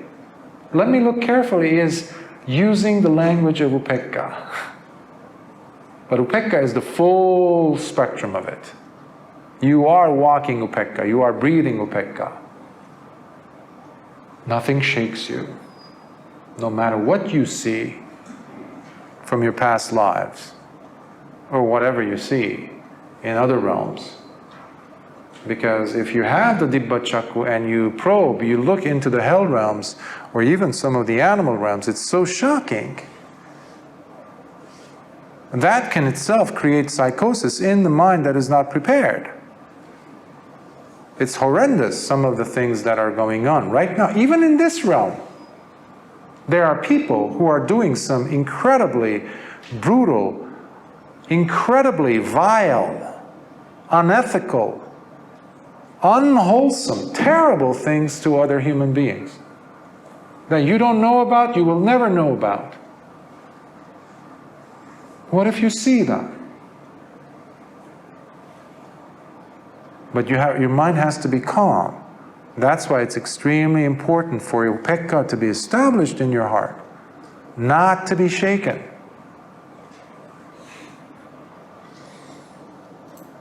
So, and he says to himself, may I know and see them for myself as to how these beings reappear into such realms according to their actions thus.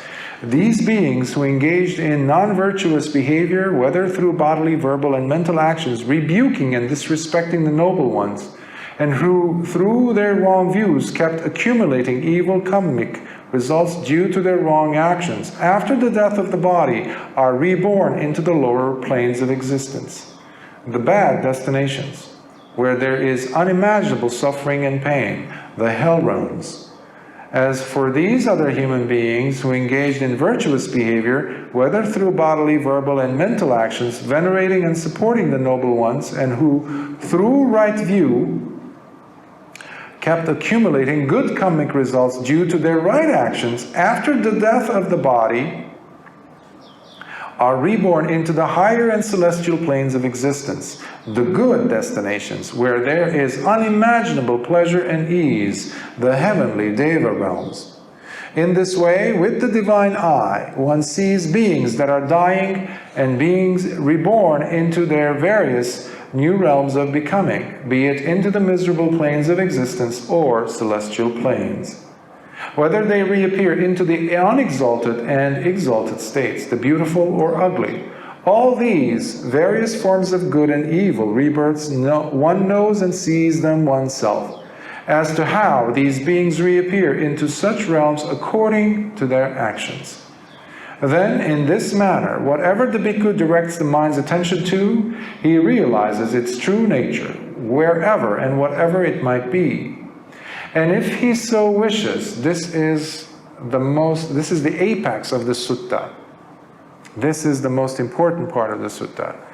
And Lord Buddha says, and if he so wishes, with the complete release of the citta from the contaminants, asavas, may I, in this very life, realize the heart's perfect release through wisdom, and to this end live while abiding in this supramundane realization with direct insight, then, in this manner, whatever the bhikkhu directs the mind's attention to, he realizes its true nature, wherever and whatever it might be. Sadhu, sadhu, sadhu. Because ultimately, it's all about that release. It is not about some psychic abilities. It has to serve you. These psychic powers, so-called psychic powers.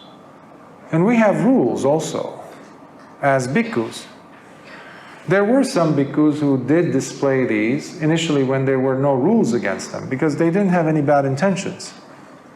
Somebody needed something, they did it. In fact, in the earlier days, there was one attendant of Lord Buddha's in the Gijja Peak, the Vulture's Peak, where King Bimbisara came once because he had heard of this bhikkhu attended a Kappiya of Lord Buddha's, but they didn't know he was just a Kappiya, but he had the abilities.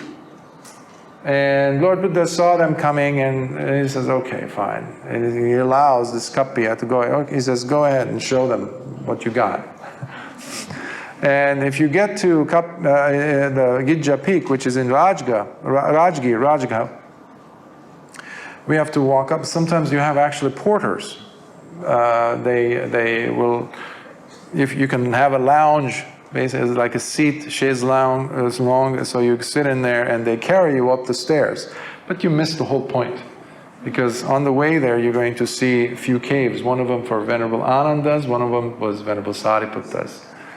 So nice views. But there's an area where you go and it's like there's the valley. So this attendant, I forgot his name, was not Sabhiya, I forgot the name, anyhow, it doesn't matter. So he says, okay, Bhante, and he goes walking in the air, does chankama in the air, back and forth. And I think he also does some light shows. And oh, they're so impressed. And to such a point, because the Lord Buddha is sitting there, so there's no action happening, because that's how fickle human beings are. Even though the king was there and his attendants were there, his ministers, they were like, wow, wow. So the attendant comes and bows down, pays homage to Lord Buddha, and they say, oh, okay, so I guess if he's the student, his teacher must be wow, even more. So there's stories like this, but then it can easily, especially if the person is not an arahant, it can get to the head, because that becomes a way to gain in popularity, want some popularity, which is something that is happening in the world today with teachers, not just bhikkhus, but especially bhikkhus. Even though they don't have psychic abilities. It's just ludicrous the lengths that people go to enjoy that popularity status. That's not the role of a bhikkhu. A bhikkhu also means, homeless, means poor, relying on other people's generosity to live, a person who lives in seclusion. All these things fit the characteristics of what a bhikkhu is. So Lord Buddha, to avoid other nonsense, he just said, don't do these things. Don't do it anymore. Because what you had were people who were claiming that they have certain abilities and powers to gain food, especially when there was a famine. We have this in the Vinaya. That's why a bhikkhu is not allowed to state anything about their attainments, unless the bhikkhu has students and they are noble disciples and they're going through deeper and deeper states, and it would help them to grow in their practice further. So it all has to serve the Dhamma, not the bhikkhu. But what you had at one point where there was a famine in India, in that part of India, and you had some bhikkhus who had the smart idea, smart I use very loosely, pejoratively even, who went to a village and they said, because people were barely having food to give to their own families. So they went to the villagers and they said, oh, do you know my teacher? He's an arahant. Oh, do you know me? I'm at least an anagami. Oh, I'm at this. So everybody in that group of bhikkhus suddenly became noble disciples or even arahants. So they were selling themselves as such. Now, the people, the lay people, knew that if you give food to a noble disciple, that's really going to set you good, set you up very well in your next life. So, instead of feeding their own families, they divided. They gave only a small portion of the food, left it for themselves, gave the big chunk of the food to the bhikkhus, to this one group of bhikkhus. And this was happening during Vassa, rains retreat. Now, the Vassa is over. There's Pavarana, we have a special ceremony which completes the Vassa. So everybody goes and surrounds, Lord Buddha, all the monks in that region. And everybody's emaciated, everybody's skinny because everybody lost a lot of weight because the area was in famine. People didn't have food. The bhikkhus also became, emaciated, lost a lot of weight. Except for this group of monks. So Lord Buddha looks at them and says, you seem to be well-fed. Tell us, what has happened to you? And they said, Bhante, we figured it out. We went to the village and we told them, my teacher is this, I'm like this and that, this. Basically lies. But look at us, we survived the rains. We had plenty of food.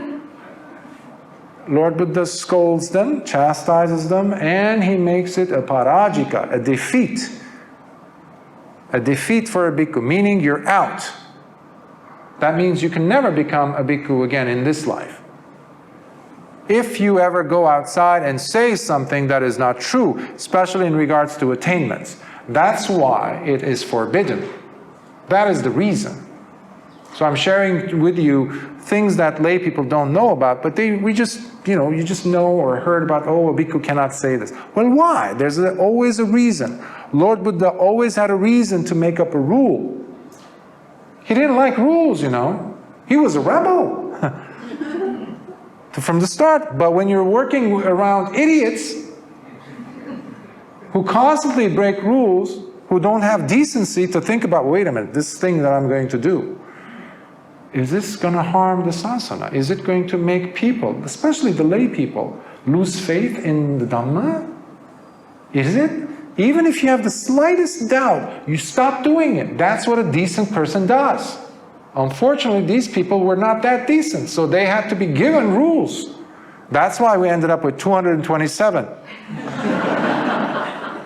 But when you're dealing with, when you're working with, when you're encountering somebody like Ajahn Man, as I mentioned this morning, who was an arahant, he just needs the first and only rule that matters. The rule that every single decent, noble disciple has, and that is the rule of maintaining control over the mind. You don't need the 227, because you have decency. I know many, many lay people who practice more rules than 227 without knowing. You know why? Because they're decent people. Decent people. They don't wear robes, but they're decent people. So decency comes first. Okay? Titles come later because they're empty. So I will stop here and ask for any questions that you might have. I saw in one of the sutta, I think the Bhante involved must have been an arahant. A few cases. Could you say it again, please? In one of the suttas? Yes, yes. Mm-hmm. I think he know his time is up. So he paid respect to the Buddha. Mm-hmm. Then he flew up in the air and he started cremating himself. And the dust, they don't even have a speckle of dust drop down. This is one incident. Mm-hmm. But now, I used to went for self-retreat in Penang. There was this Ananda Jodi. He was telling me in Bodh Gaya, there was people meditating. There was a nun meditating somewhere in Bodh Gaya. And then there was a fire. The nun was missing, but there's something there. So people suspect the nun must have did what that Bhante did in the sutta. Is it the same as the attainment of fourth jhana? Then they can only do that because we can do self-cremations. So much less trouble. But how many people do you know who can get into that level of jhana? Is it? That's what I'm trying to ask you. Is it jhana or was it something else? Okay, good question. You were actually talking about Venerable Dhamma, the one that I mentioned today. Remember, the 7-year-old? He had the various psychic abilities, but he was known for a few special ones. After he became an arahant, and he had those abilities, he said, well, I have attained to the goal of the noble life, of the holy life, at 7. This is why a person goes and ordains. So I have reached it. What do I do now? He's only 7.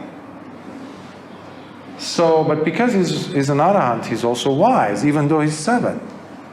He says, I want to serve the sasana, I want to serve the sangha, and I will propose 2 different positions for me to occupy in service of the sasana.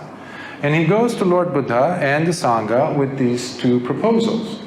He says, Bhante, I would like to be the designator of quarters for bhikkhus. Quarters as in where they will sleep in the monastery, in the forest. And especially because in those days they already were having monasteries built, kutis. So what you would have were bhikkhus who would have to travel long distances, and they would come exhausted. And they would come visiting Lord Buddha. And so they wouldn't have necessarily a designated place for them to rest for the night or the week or however long they were going to stay. So he was officially proposing that he becomes the designator, the person who will assign those rooms, those kutis. Because when you have thousands of arahants, thousands of monks, there's only 70 of you. So it can easily go haywire. There has to be order. Who's going to sleep where? How are they going to eat? Whatever. So he proposed that, and it was accepted by Lord Buddha and the Sangha. And the second proposal was, again, related with the community. And he said, Bhante, I'd like to be the assigner of who among the bhikkhus can go to lay people's homes for lunch. Because lay people would come, just like today, some of you might go to the temple vihara and say, we would like to invite 10 people to our home tomorrow. You might not know the monks, or 3 monks. I have enough space for 2 monks, or 1 monk, or you might know that 1 monk, but usually it would be an invitation for a few monks. But who will go? You might have some greedy monks. They will say, I'll go. Okay? But you have to have order. So Venerable Dhamma was proposing that he becomes the person who assigns as to, okay, you and you and you went yesterday, so you can't go today. You go to Pindapada. Okay? You 3, you haven't been going to any invitations, so please, you venerables, you go to this house. So he was the person. So he proposed that, and Venerable Lord Buddha accepted, and he commended him for that, as well as the Sangha. Now, many bhikkhus, once they found out a special quality that Venerable Dhamma had, they started to sneakily show up at night time. Planned their arrival to the monastery at night when it was dark. Why?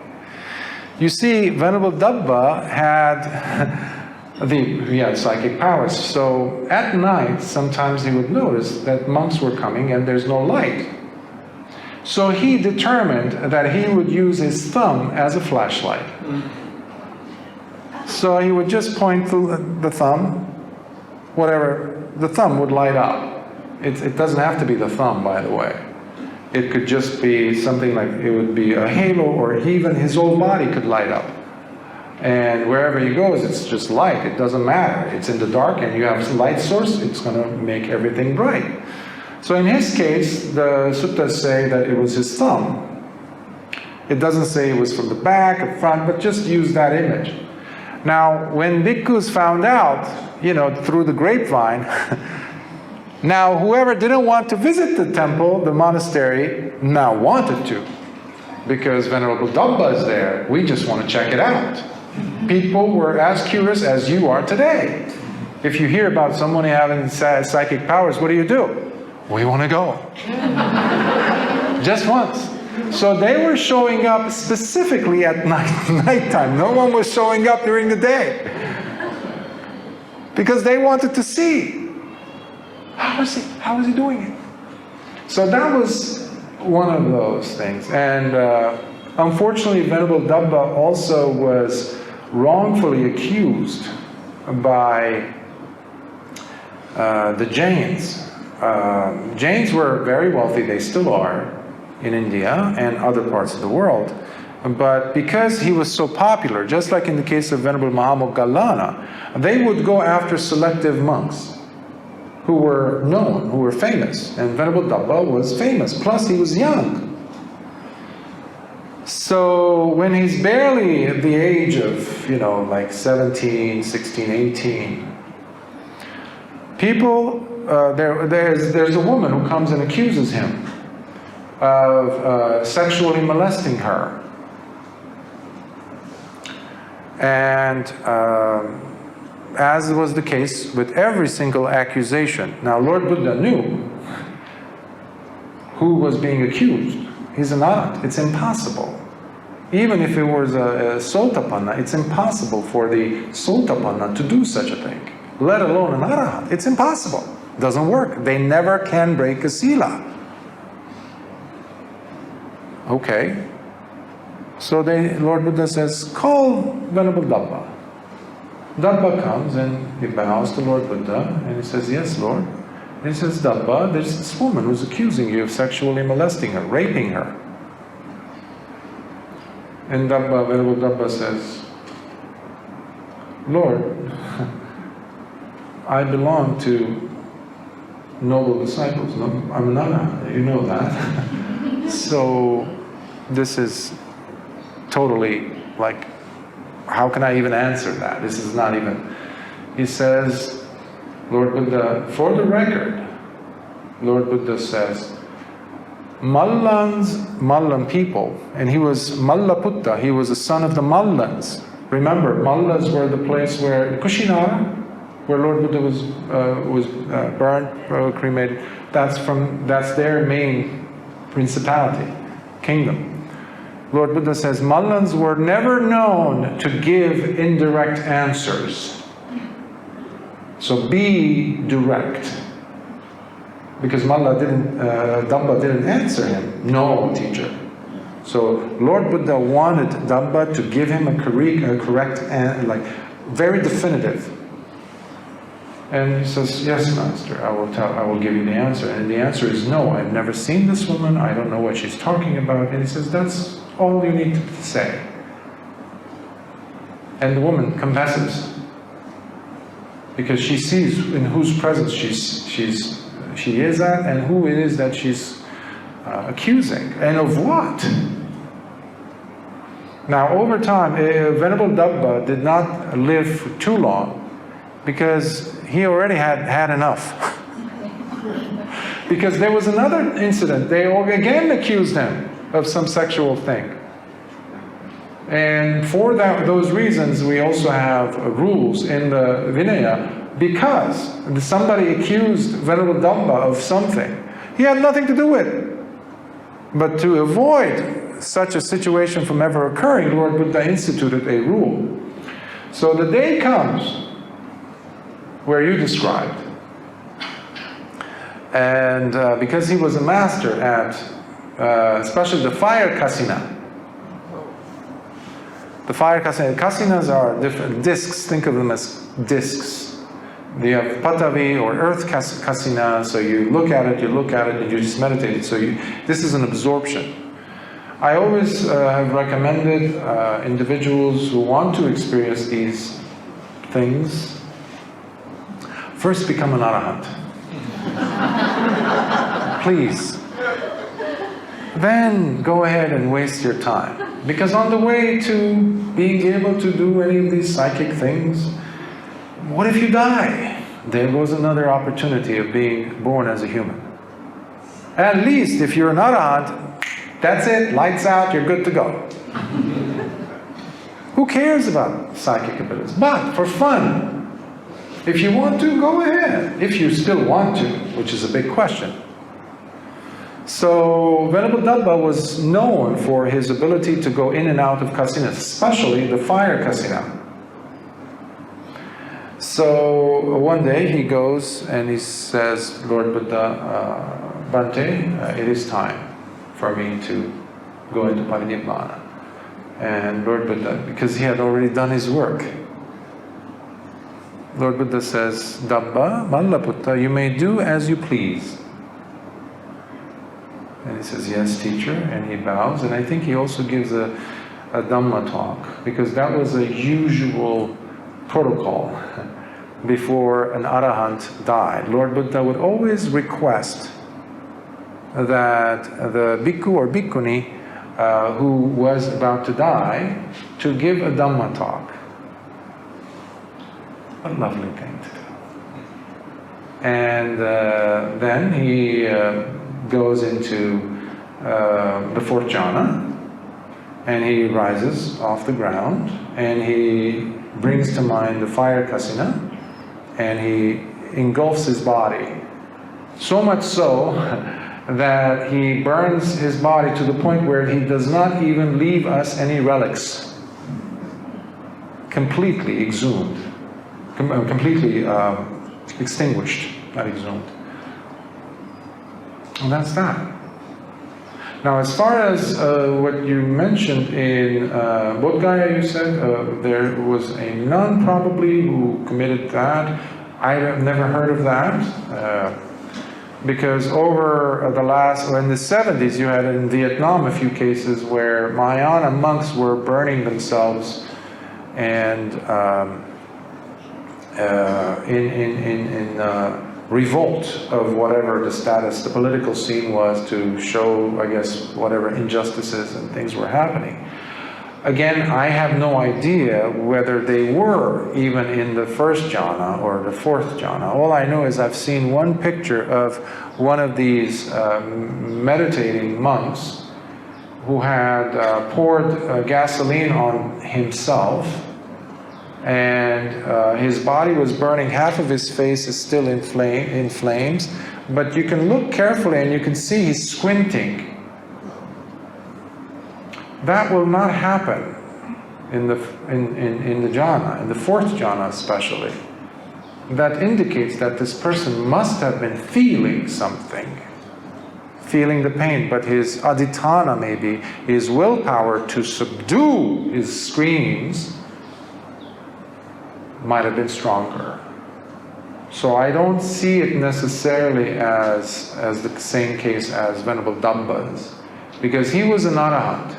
Because ultimately it's suicide in a sense when you think of it, right? He's ending the life, one's own life. And it's their choice, fine. But so long as the person, I say it's their choice in his case, because they have completed the task. Because the last thing you want is to die and show up in a miserable realm. In a realm where there is constant fire, fire that doesn't end for an eon. What if you land there? What if you miscalculated? Oops. So that would be terrible, right? So for that reason, the least requirement, I would say, should be for the person arahantship. Not even anagami. You don't want to, even though an anagami will go straight to pure abode, if they're really developed, at the end of this life, they might just enter parinibbana. But still, that's risking it. First become an arahant, then, I would say. Did I answer your question? Yes, I think. Okay. My question is quite short. What's the correlationship between jhanas and the noble ones? How do we equate the two, Bhante? A very good question, I would say, that you ask. You can be experiencing, you can be entering and exiting all 8 jhanas and still have a long way to go before becoming a noble disciple. In India today, you still have people attaining to the 7th and 8th jhanas. They're not noble, because they have not severed the bond of samsara. Even a knife did not go through that to loosen it up. And this was the case with Lord Buddha's, Siddhartha's teachers. And that is how we know that we are living in a dark age where there's no Dhamma revealed. There's no Arya Satyas declared, 4 noble truths. There aren't. That's dangerous time. So you might still have people with good conduct, but no wisdom. Panya is the thing which distinguishes everything. Panya is the key factor. In your short answer to your short question, panya. Remember, it's not knowledge of something. It's not data collection. It is knowledge. It is wisdom. Wisdom of what? Understanding anicca, dukkha, anatta on a deep, deep level. Understanding the 4 layers to existence. The fact that there is dukkha, there's a cause to dukkha, there's a way out of dukkha, and the actual path to get you out of dukkha. That is not present in a person who just does the jhanas, for jhana's sake, for its psychic powers. Now, can the two unite? Can you find the two? Absolutely. Well, the example of Venerable Dabba serving as a wonderful example. Venerable Mahamoggallana, Venerable Anuruddha. So Yeah, so, but simply because a person is going in and out of jhanas does not mean that they are Arya Savaka or a Sekha, a noble disciple. They need to have had jnana dassana, knowledge and vision of the Dhamma, which completely transforms. These are not supposed to be esoteric things. They're not. They're not mystical things. And that's why I try to get you back to understand what it means to have sila, samadhi, panya. As you are continuing on this path, you will start seeing more and more gaps in your old ways of thinking. In those gaps, you will have some insights. You will have these aha moments. Wow, I never thought of that. I never seen it that way. You will have more and more and more of those. Those are the tiny little beads, if you will, the collection of which turns into panya for the person. And the more you have them, the less will be the possibility for you to make your old mistakes reoccur. And that's where the transformation is happening. Until you get to a point where you're no longer doing those akusala kammas. Suddenly you see the relationship between, like, what is this thing called self? What is this thing called asmimana? This conceit, I am, this is mine, this is me, this is mine. And what am I so driven by these rites and rituals? Is this really effective? Or am I wasting my time? Because my parents did, my grandparents did. Why am I doing this? And I feel comfortable with the teaching of Lord Buddha, to the point where suddenly it will hit you, and you go, oh, guess what? The 3 Sangyojanas have dropped. And you become a noble disciple. So, now you can have it that way, or you can also have it as you're going through, progressing through the jhanas. I recommend the jhanas because that's what Lord Buddha recommended as well. Now, does that mean that you must have the jhanas in order for you to have jnana dassana? Absolutely not. You can attain the first stage, second stage, third stage, and fourth stage even by listening. But how? Listening, how? Less of this, more of this. Allow the Dhamma to sink in. Don't argue with yourself in your mind. Analyze. I don't think about, I don't know, I don't agree with you there. Let me take that, no. No, wait. No. That is wasting valuable time. Instead, allowing the Dhamma to reveal itself. You always have the possibility to get to a deeper level of experiencing this thing called life through the Dhamma. And no, you don't need to go through the jhanas. But it helps. Does that answer your question? Yeah, it does. Thank you. Any other thoughts, questions? Yes. Is it considered craving if we have aspirations to be, want to be reborn, at least in the human realm, in the next life? We know we have to die this life. But then I've heard from one discourse that, from a venerable, that most of us will die. Most of us will die, definitely. All of us will die. But we will come back mostly as ghosts. That is what scares me. So I was thinking, if we're going to come back as ghosts, what should we do now? And the second question is, I have a relative, his son, a young son. Oh, you have a relative. A relative, his young son. I mean, he says, I can see things. I can see ghosts. As we were having dinner one evening, he said, I can see them, they're in the trees now. They're also in my dormitory. And I always see them, but I'm afraid, I'm scared. So what is the meaning of all this? Thank you. Well, I don't know about meaning of all of this, but I can address some of it.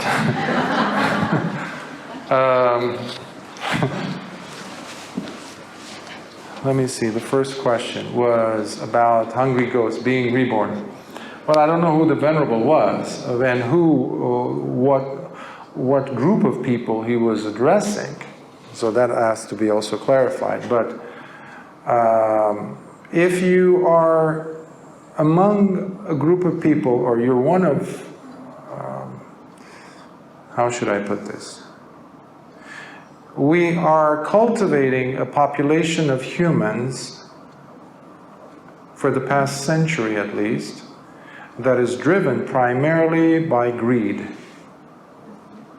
by the thinking, what's in it for me attitude. What do I get out of this drive? You have entire countries, cultures based on this. Everybody wants to be the next billionaire. Everybody wants to have a rich role model. No one wants to have a poor role model who's wise. So you see the elements of greed there. Of course, that doesn't mean that everyone is stingy. No. They're very selective, though, with whom they are miserly or stingy. I know many people, I know many relatives who have money, who work very hard, but they don't spend a dime on people or situations where they're not going to be in the spotlight. Their names have to be in golden letters if they donate something. They need to see it, and they need to send pictures of it to everyone. Or they will they will give their money, they will be generous selectively with their children or their grandchildren, or whom they choose specifically in their own DNA pool, specifically in their immediate family, their own children. That has tremendous greed there within it. Does that fulfill the requirements to a great extent to be reborn as a ghost? Absolutely. I agree with that venerable in that sense. But when someone says everyone is going to go, no, I don't think about it. No. Now, if you add lying to that equation, to that lifestyle, so the person is miserly, stingy, plus lying, then you're actually going a rung lower than that. You're going to hell. That's one of the reasons why I always try to tell people, please stop lying. Today you have a lot of cheating going on between spouses. Don't do that, I say to people. As a psychotherapist, I would encounter this a lot. So I would have no secrets policy. When I did couples therapy, I say, first session, I don't do couples therapy now, of course, as a monk, but I would tell them when they first approach for couples therapy to work out their differences, I would say, please, when I do see you separately, individually, whatever you tell me needs to also be told to your partner by you, not me. But don't tell me any secrets. Hey, you're the therapist, so you keep it here. No. So if you're cheating, you must be telling this to your partner. That's how the relationship will heal. But that's looking at it from the outside, not from a religious context necessarily, but as a factual, existentially speaking, yeah, the person is going to go to hell. And you have many, many examples in the suttas. There's conversations between Venerable Anuruddha and Lord Buddha. He says, Bhante, why do these people end up in hell? I see this type of people reborn in hell. What is the reason? And Lord Buddha explains in the Anguttara Nikaya. So yes, if you, let me say it this way. The next moment is going to come out of this moment. However you feel, whatever you're thinking about, however you're dominated by emotions and whatnot, the next moment is going to come out of that moment, whatever state. So this I've said again and again, especially to individuals who are thinking about suicide, harming themselves. Oh, I want to end it. I want to end it. Okay, are you in misery? Yes. Are you in pain? Yes. Okay. Imagine yourself in one room and you're in pain. And then there's another room. Or you're angry, extremely angry. The door is open. Now there's a person standing there at the entrance of the other room who doesn't see you here. He doesn't see what your state is now. But now you're angry, you're hot, you're angry, you're upset, disgusted. As you take a step, just a step, into this other room, what will they see in you? Will they see you angry or happy? Angry, upset. That's where you're going. The only problem is now you have to start from scratch, and usually, if not always, the circumstances are going to be a lot worse because there's not going to be any Dhamma. Guaranteed. There's no Dhamma in hell. You can't.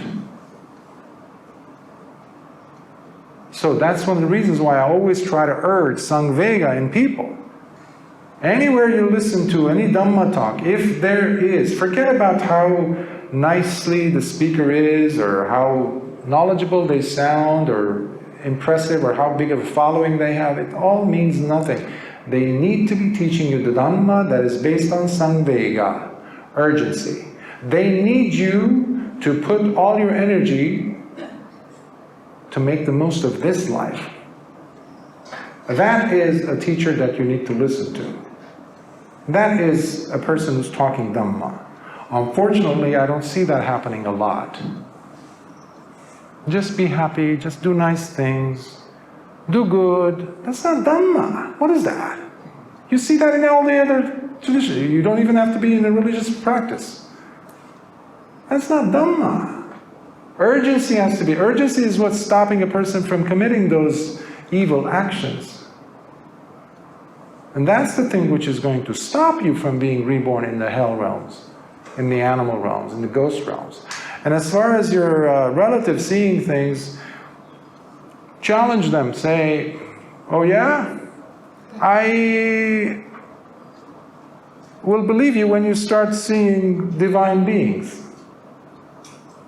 Devas. I challenge you to go ahead and see some devas for a change. Because they're a lot more easier to see, by the way. If you're so obsessed, because that's the culture that I see here. Everybody's obsessed. Oh, ghost, ghost, ghost, ghost, ghost, ghost, ghost. Wake up! What's wrong with you? What happened to devas? You eat food thanks to the devas, you know. There are devas who are near the ground. If you eat delicious food, guess what? Some devas have touched it. Or at least touched the humans who prepared the food for you. But you never give them credit, do you? You're so fascinated with the evil or ghosts or whatever. Ghosts can't do anything. Can't do anything. They can't even eat. But there's the fascination, ooh, and plus, depends on what they watch, your nephews and things. You know, these last 10, 20 years, there's been many shows in America, especially, like stupid shows. They actually, if you watch them, you can almost tell your IQ, your brain cells dying. You can really feel them dying. So there's less and less neurons in your head after you watch the show. And they are programmed. That's what you see. And unfortunately, from what I know, I don't watch movies, but from what I know, the movies that they've been making, Hollywood has been making, it's substandard. There's no story. There's only special effects, no story. And that tells you a lot. People are becoming dumber and dumber in the world. They are. Just my thoughts. That's what sells one day. Yeah. That's what sells. And you're selling out also. You're selling out your precious opportunity of being in, having a human birth. Yes. That's what mediocrity is. mediocrity. So, I hope that answers your question. So there's hope for us.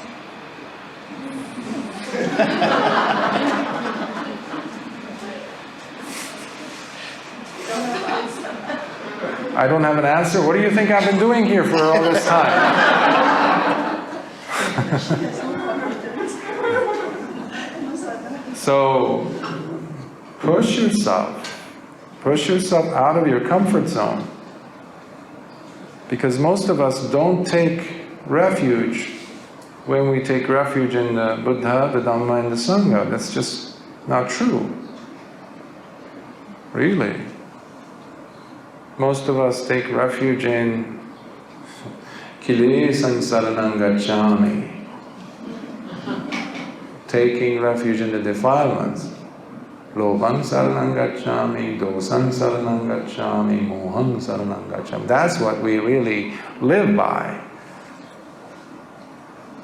So, we have to change that. Otherwise, we're stuck.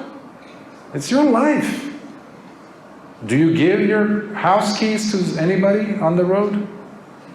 You protect your properties, your belongings, more so than you protect your life. Do you know that? How silly is that? We do that. You have more care towards your utensils in your kitchen than you do about your life. Your bank account, you have more attention given to your bank account than you do about your mind, your life. If you did have even the same level of commitment as you do have towards your credit card or your savings, I'm not even talking about your health, because there's just been, people have been obsessed with their health. Do I have something on me? Let's say, let me take this sanitizer. We've become ridiculous across the globe. I've seen this during the past 2-3 years.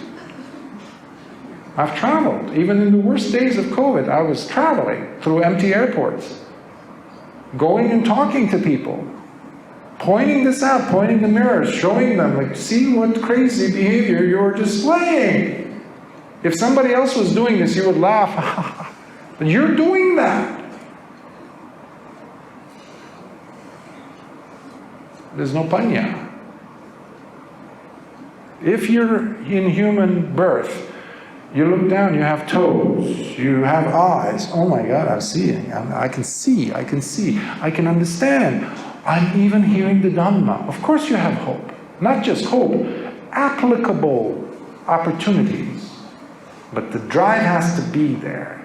You must be more dedicated to making something out of this life than your bank account, than what you have in your closet, than your car, possessions, or how much money you're going to leave to your children, for your children. Can you change that? That's when you're actually practicing. Because most of us are hypocrites, let's be honest. We live all that, we do all that, we do all the calculations, mortgage, this, that, property, this, make sure we have enough investments, this, that, everything else is taken care of. And the little bit that we have over there, yeah, I'll do that with the Dhamma. All those things will not get you to, even if something as mediocre as heavenly birth. The Dhamma will. Arahantship, Venerable Tattva, at a very young age, that's what distinguishes somebody to become an Arahant at 7. At 7.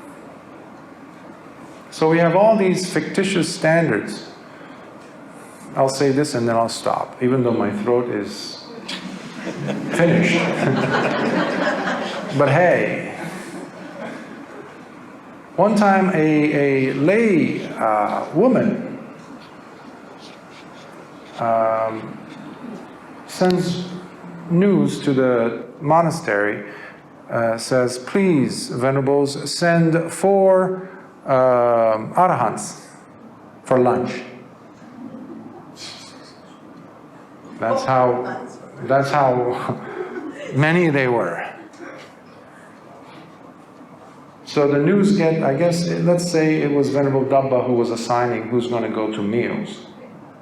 So he sends, or somebody sends 4 arahants. Now the only thing is that the lady of the house and her husband had prepared food for only 4 bhikkhus. But the bhikkhus they had in mind were old, in their mind. So the arahants who were supposed to come were going to be full-grown adults, gray hair, because that's what many people think of a teacher. A really good teacher must be old. And the harder it is for them to walk, the more believable they are. And if they are on a wheelchair, that's how ridiculous our standards are, aren't they? And or the other standard is, how many followers do they have? How famous they are? How many books did they sell? All these nonsensical standards which has nothing to do with the Dhamma. Anyhow, so these 4 arahants show up to this house, and they go in, and the lady looks, and it's just teenagers. At the most, like 14, 17, maybe 16 at the most. And she goes, "What is this? I asked for senior arahants, and what is this?" So she sends regard back to the vihara and says, "Please send in some senior arahants, some old." She says old. So Venerable Mahamoggallana, Venerable Sariputta are there. They come. And they go and they see there's 4 arahants. They don't see novices. You have to be 20 years old. So they're novices. But they know better. They know these are arahants.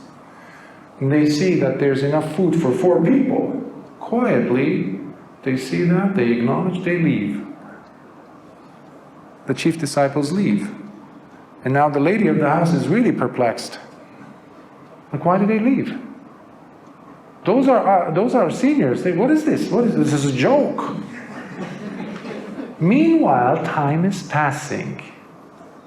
And if you're living with very strict rules, especially in those days, you had to eat at a certain time. Okay? Like 11:30-ish, you should be eating. So now it was getting late. And if they didn't eat, that's now going to be extra harmful for the lay people, especially this lady who invited, because she now left 4 arahants hungry. At that moment, Sakka, the king of the gods, seeing what's happening, he shows up in front of this lady and her husband in full glory. And she's like, and he turns towards these 4 novices, arahants, who don't even have a single hair on their face, and bows to them. And he says, "Bhante, may you enjoy the meal." And the lady goes serving them quickly. Just an idea of approaching going beyond your expectations, because we have all these foolish expectations which come from nowhere else other than micchaditthi, wrong view, and there's plenty of wrong view in the world. Now you're lucky, because in Asia, especially in Malaysia, I've noticed there's a lot of good, thirsty minds and hearts for the Dhamma. I've been around the world, and you have here something very special. You have many people here with genuine interest and thirst, desire to understand the Dhamma. That is rare. Don't lose this opportunity. Especially when you get the Dhamma at your footsteps, at your doorstep, coming to you. Don't waste this opportunity. Practice. But you must practice with a clean slate, without dragging your expectations, like that old lady who's thinking that an arahant has to be of a certain age. No different, right? 2,600 years later, we have that today. So, I hope that these words that I share with you are inspiring. That is my hope. Inspire you enough so that you practice and you give it more energy than ever before. You trust the Dhamma more. It's never about the speaker. Always look for the Dhamma in your heart. That is the most important thing. Don't waste the opportunity of a human birth. And I will stop here. Sukhi Hot.